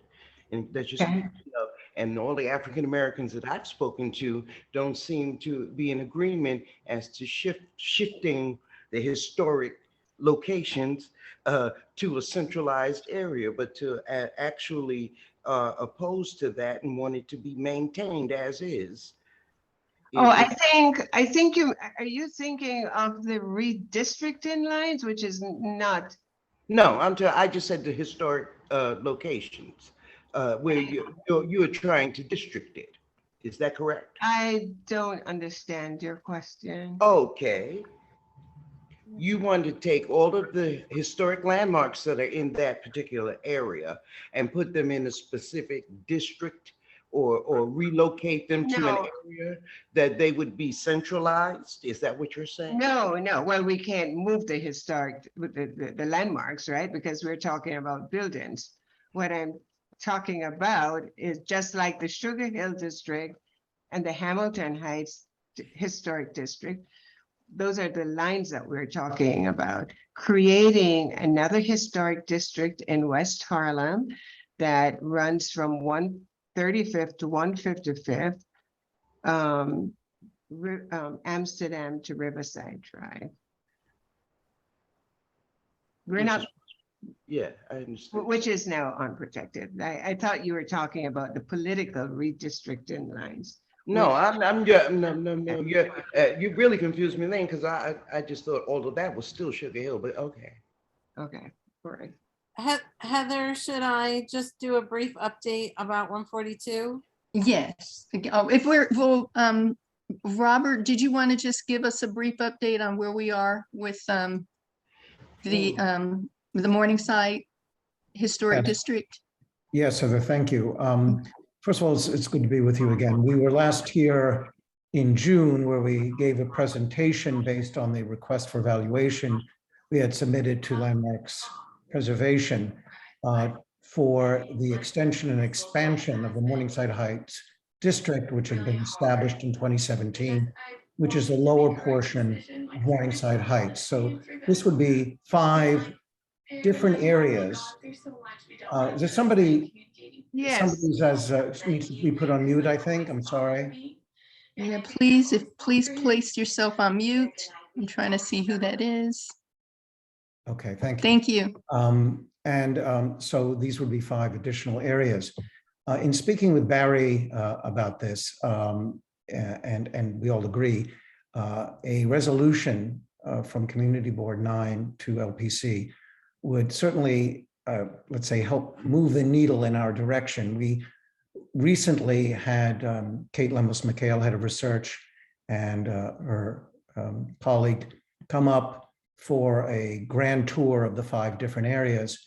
And they're interested, but they claim to have other priorities. And so, but this is a campaign, and we feel a resolution from CB9, based on what you saw in our presentation, would be very helpful. And so what I wanted to do is to submit to you and to Jonathan a draft version of, some of the material and content that might go into a CB9 resolution, which you did provide way back in 2008, which was helpful in establishing the original Morningside Heights Historic District. So that's my update and my request, and look forward to hearing from you about what the next steps would be. What would I do now to help move this forward? Go ahead, you Heather, just one quick. I'm wondering if we shouldn't request a meeting from with LPC and just to discuss potential historic districts in West Harlem, including the Morningside. Just lump both together and have, unless Robert is much further along and you have already had a request for evaluate, they've already come out in response to your request for evaluation, have they? Well, in a sense that they said, we're not going to do it right now. LPC, and you may have heard this, is looking to designate areas in the Bronx and Queens that they feel are underserved, that they've done enough in Manhattan, and you may have faced this yourself. I don't know. Right. But this is a campaign. We've been pursuing it on our own. We'd like to continue to pursue it, and we don't take no for an answer. It hasn't been. Well, neither do I.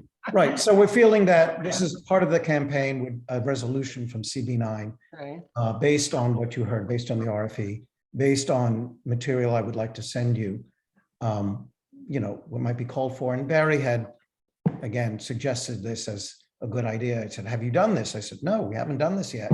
So let's do it. And so I think there's hopefully some support for this. And maybe for that reason, Robert, what Ewan is saying may make sense. If we submit the 2 together, and because sometimes people don't always view Morningside Heights as an underserved area as they do West Harlem. So I can't make that decision here. I'm just thinking, so that they can a face-to-face meeting or Zoom, whatever, so that we can get a clear idea as to what their intentions are, to present the entire request for landmark designation in West Harlem. In West Harlem, yeah. West Harlem, so they know. Or our community board. Yeah. Our community, within the community board. And they can, with us, begin to think about it and prioritize, because I know that they're not going to do a city district, designated historic district for the entire swath of West Harlem as it's approved, will be approved by the state. They won't do that, but I anticipate them looking at that area and saying, you know, that maybe there are 2 or 3 non-contiguous historic districts in West Harlem. And if they also arrive at that conclusion, then it would be for us to say, well, which one or what part are you going to start with and when? Morningside and the southern part, which includes 142nd, you know, up to 145th, you know, so those are the priorities, but that we have to get them started. Moving, yes. Moving. Barry, did you have something? Oh, well, one more time. Maybe, I don't know, you know, I kind of stumbled into this group, but maybe if I offer a few colloquialisms of the neighborhood, maybe you would understand why I'm a little baffled here. For instance, the basis of the names of the areas that we live in are based on geological terms. For instance, in Sugar Hill, we live on a hill. But also by the people, let me finish, if I may. We're not changing names of the neighborhood. Listen to what I'm trying to explain something, and if you would let me just do this really quickly, I wouldn't have to go through this. On Amsterdam Avenue, it is a county in this village of Harlem, which is considered Hillbilly County. On Riverside Drive, it is considered a more affluent, contemporary area of the residents that live there. Therefore, thusly combining all 3 areas, you are combining certain socioeconomic conditions or types of people. And it kind of baffles me to see how you would figure doing that unless you know the neighborhood or are familiar with the region. Okay. You understand what I'm saying? Ms. Cole, Patricia, we're in the designation is not based on socioeconomic, you know, data. It is based on architecture, Historic structures, historic buildings. It's architectural and cultural. And you know what? Okay. Just 1 second. Let me turn my camera on because I am African American. I'm not African American, but I'm Black myself. And you've mentioned that a couple of times. My name might be Chin, but I am Black with gray hair. Sorry about that. You know, so that you don't think that I am someone who has just moved in and, you know, and is not a person of color who also knows this neighborhood. Mm-hmm. Okay. All right. Yeah, so I can maybe clarify a couple of things. One, so you and this group that and the designation she was talking about earlier with the State Historic Preservation Office will register the area on the State Register of Historic Places and the National Register of Historic Places. What that does is it entitles property owners who own these historic buildings to tax credits to offset some of the cost of rehabilitating or renovating these structures. So it makes it, you know, it opens them up to benefits for state and federal taxes for expenditures made to preserve these historic buildings, as you pointed out, it's buildings. Now that I understand. Thank you. Right, and the you know, the conversation that Robert has put forth on the agenda or revived from June is to the New York City Landmarks Preservation Commission. They can designate landmark districts where the primary effect is twofold. One, it is really to prohibit the demolition of historic buildings. Okay. And the second is to require Landmarks Preservation Commission review of proposed alterations to historic buildings, which is exactly what we just heard in a presentation from Jonathan earlier, because the building on Convent Avenue there is in the Hamilton Heights Sugar Hill Historic District as defined by the New York City Landmarks Preservation Commission. So the building that he was talking about not only cannot be demolished, but when the owner wants to modify the building, the LPC reviews it and the community board recommends whether or not the modification should be approved. As a It way of- helps stabilize the community.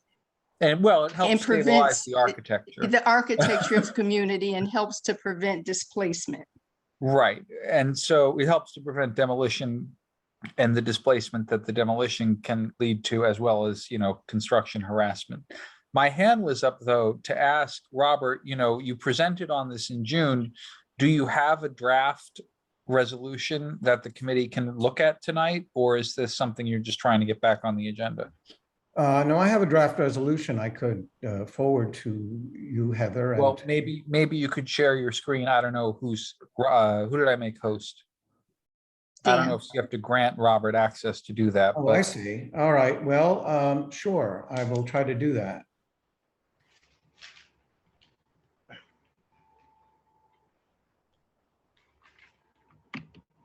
Thanks, Barry. Barry, thank you for the clarity. Yep. Anytime. Well, you know, because I mean, a lot of folks live and breathe this stuff who are here tonight. I know you're a little too fast. I'm not understanding. Yes. Yeah. And it helps to just be explicit about what we're talking about rather than lean on our acronyms and our you know, our shorthand. I don't know them. I've brought up, hi everyone, I've brought up the a draft that I put together based on the RFE that it's been submitted to LPC based on. It's not on our screens just yet, Robert. Okay. So just click share screen. And Jonathan's no longer sharing his screen, so you should be able to. I'm not, let me see, sorry. I'm not able to get at this yet, one moment. You can also hit Alt S, it looks like. I see share screen.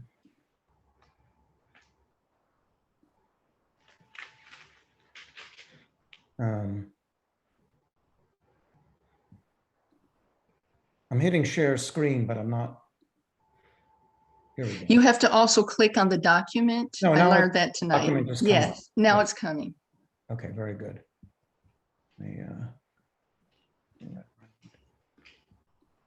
It's not moving.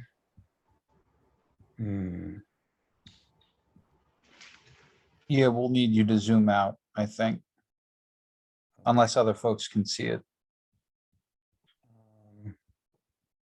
Just see a portion of it. So you may have to What do I do? put on full screen or Yeah, if you maximize the window or try zooming out, Robert.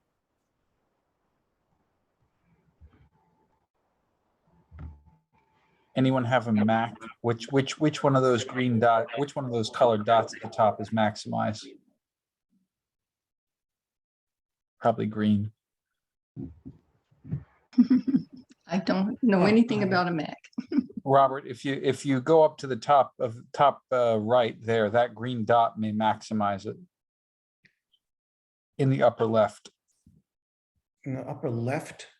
Of the window, yep. Above where it says home. On the menu. Yeah, everything's being blocked though. Let me just see. Yep, so there, that green dot above home.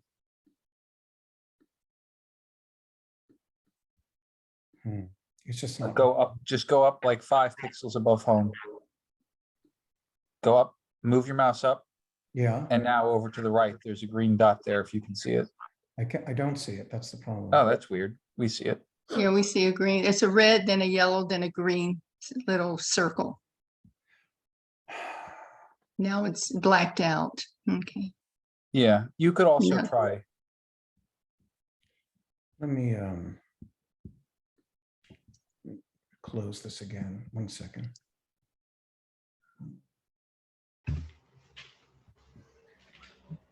I'm sorry, I wasn't expecting to do this, but I don't want to take up all your time. Man.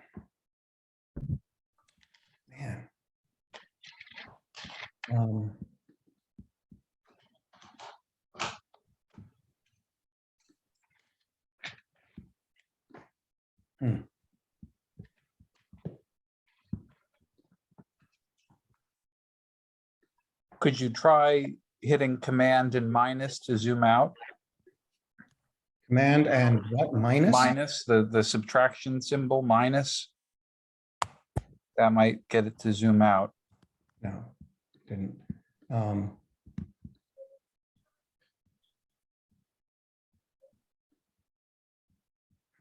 Yeah, hit the escape key, because right now you're editing a header on the document.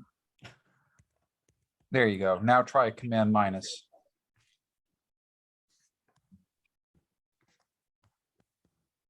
No. Or maybe it's Control minus on a Mac, but it's Control minus on a Windows, on a PC machine. Or is it layout to full screen? Oh, layout, there's a good idea. Where do I go? Up at the top on the menu where it says layout.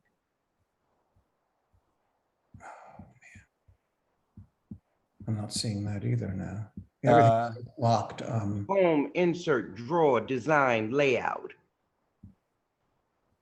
Yeah, that's the menu we see. Yeah, Macs have a tendency to hide the menu at the top when you're not using it. I'm texting with my daughter right now at college. So if you put the mouse pointer at the top of the screen, you may get that menu to drop down from the bottom so that then Robert can see what we already see.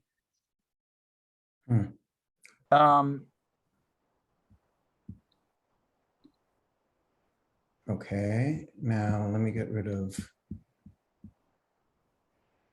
Or if you go into view options, you can maybe do full screen or.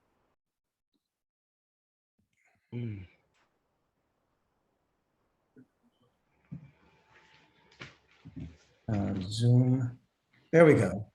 There we Yeah. go. Yeah, that's it. Really apologize. I just That's okay. get at No, the- you're there's good. just You're so many screens are blocking things, and I'm really sorry. So yes, this is a draft that I put together based on the RFE that sums up the presentation that you saw. And it is just a suggested draft, but basically it recaps sort of the history that CB9 has presented resolutions in the past. And there are 5 different areas proposed. There's a district extension, and it describes the number of properties that go West 114th Street to the north, West 112th Street to the south, and Broadway to the west. Single family dwelling construction, multifamily dwelling. Amsterdam Avenue, Morningside Drive south, 13 properties. West 116th Street to the north, Morningside Drive to the east, West 115th Street to the south. Amsterdam Avenue, Morningside Drive, 18 properties.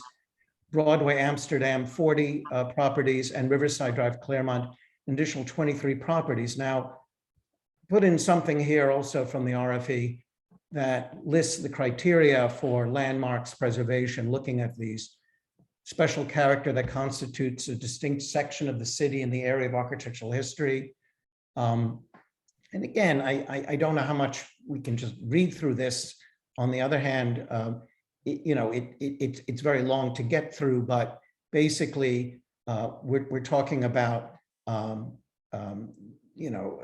very specific architectural details that support the special character that constitutes a distinct section of the city, special historic interest in the area of architectural history. The particular architects that are renowned are emphasized in this area. Special historical history interest in the area of social history.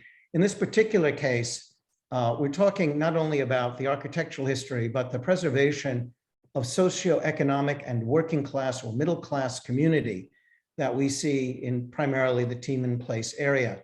And again, as we mentioned, historic designation works to deter demolition or deter displacement. And particularly this area, I feel it's important. Again, particular distinction of architectural history, high concentration of multifamily dwellings, Italian Renaissance revival and colonial revival, and then representative of one or more periods of styles of architecture, typical of the areas in the history of the city. another distinction that LPC makes, and we feel it meets the criteria. And we have the support of Councilmember Sean Abreu. We've had the ongoing support of Assemblymember Danny O'Donnell. And when he was council member, obviously the support of Mark Levine, who was at the actual presentation of the historic district and announced it at the city council, and now as borough president, he's equally supportive of this next step. So we're asking that you take a look at this, maybe use this to create the resolution and try to get LPC to pay more attention. We think that CB9 would have some influence over them.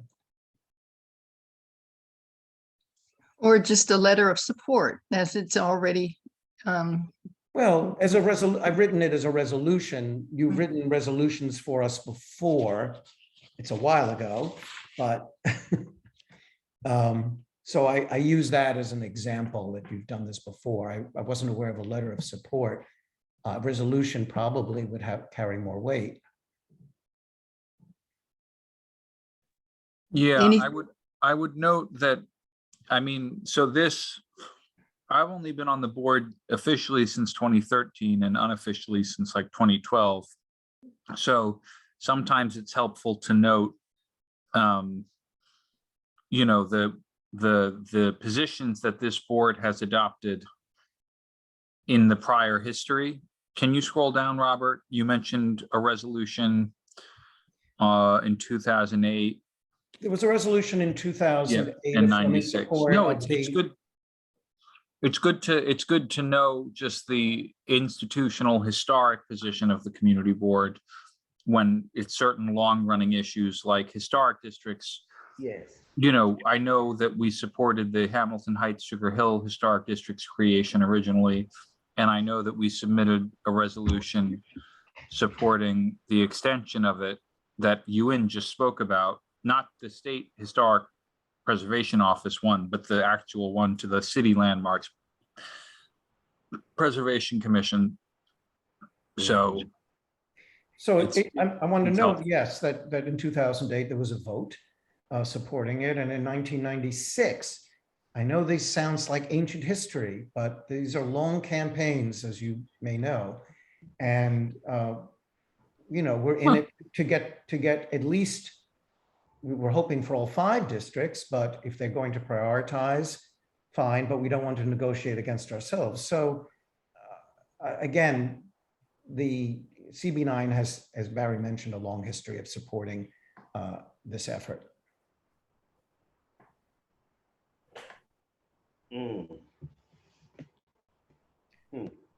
So what I would like to do is submit it to you, see if what you want to do with it, work with you on it, hopefully come to a vote. Again, our council member, I'm sure would bring it, to the full floor to have a council vote finally on it.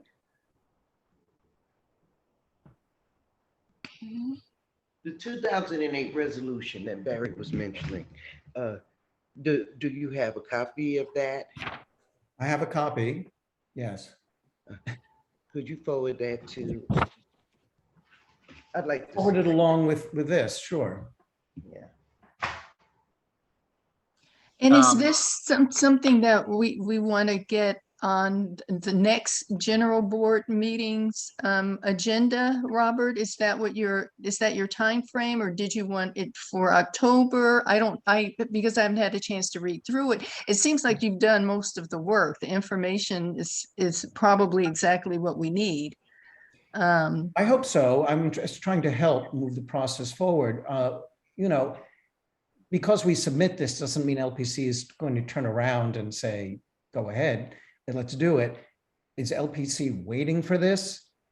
Probably not. But we know that CB9 can be very influential, showing support for something like this. And so anything you can do to move it forward, if you want to do it next October, that's great. This coming October, rather. You tell me. Any thoughts, Barry? I don't have any objection to considering it this month. It does look like it's got all of the factual information that we would need. Does anyone on the committee have any objections to it? I don't have any objections. The only thought process is what we would have to decide if we wanted leave both of the districts standalone and present each one separately, or if we want to combine the two that we're looking at. We already have a reso on the books for the expansion of Morningside, no, the other one. No, the other one. West Harlem. Yeah, Sugar Hill, Hamilton Heights one. We passed a resolution for that either in an expansion reso in either 2020 or 2021. The years have begun to blur together.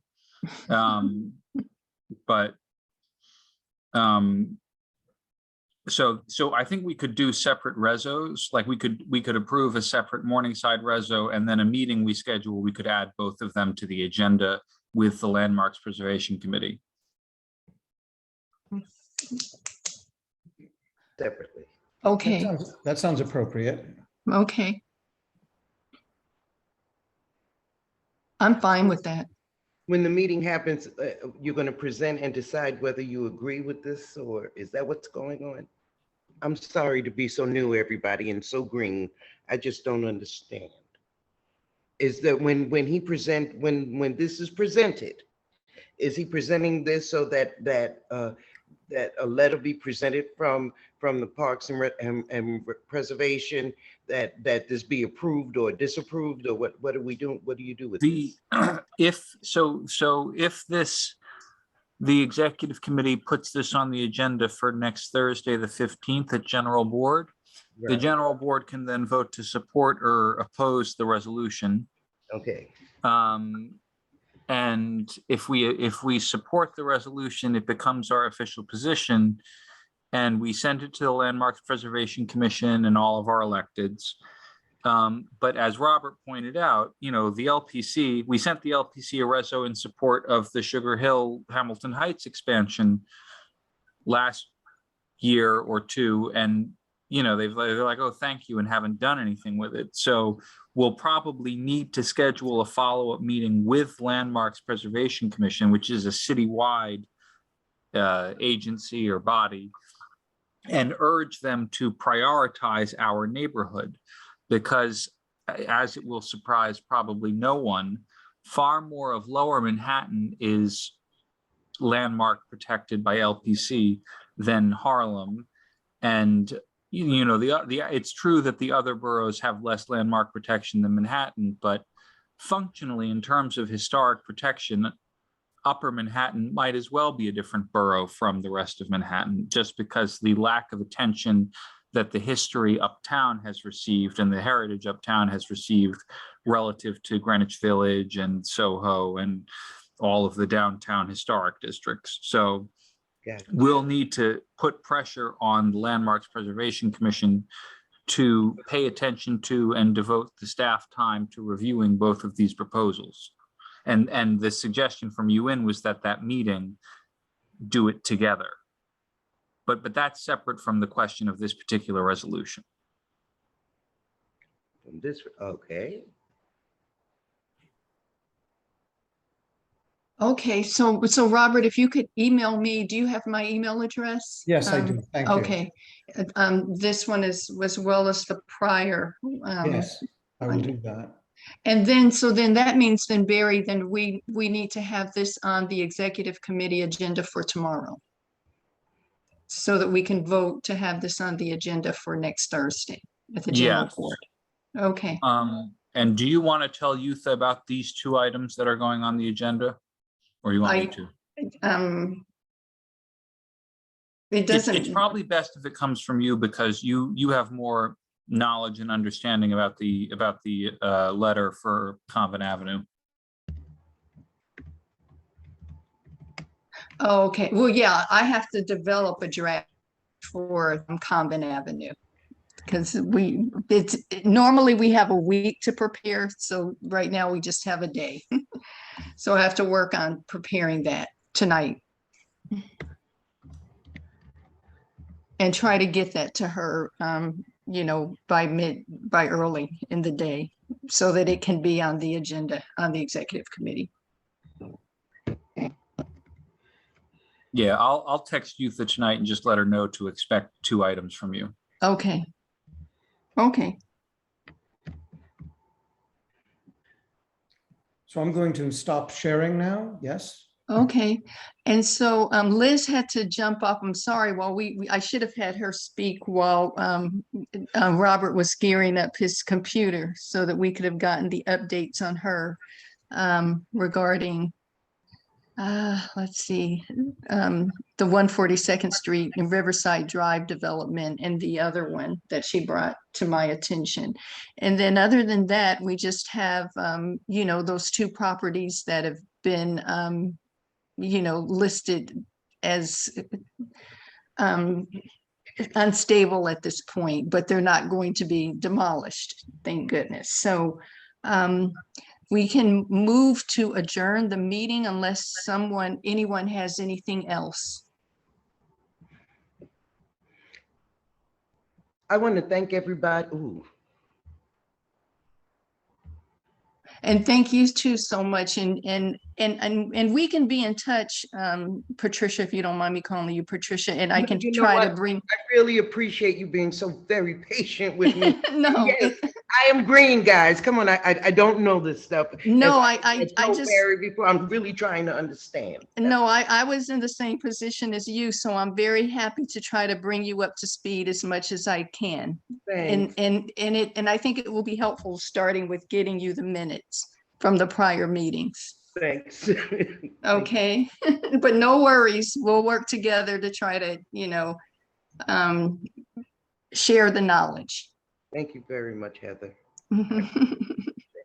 So can we get a motion? And I didn't expect the meeting to last this long because I didn't receive responses from everyone that they wanted to be on the agenda, but I just said, just in case, I'll put your names down, and everyone showed up, but I didn't have the time. So thank you for your patience and participation. And can I have a motion to adjourn the meeting at 8:55? I make a motion that we adjourn this meeting at 8:55. Okay, can I get a second? Second. Okay, Thank you. thank you. And thank you, Barry, for hanging in there with us. Thanks, Happy to do it. Lillian. And you too. Oh, and you too, Dan. Thank you so much. Welcome back. Yes. Oh, you know what? We didn't do the RKO Theater. Oh, please, it's adjourned. Okay, we're fine. Okay, According to Robert's rules, we adjourned on. okay. Okay. All right. Good night. Good night. Thanks again, Barry.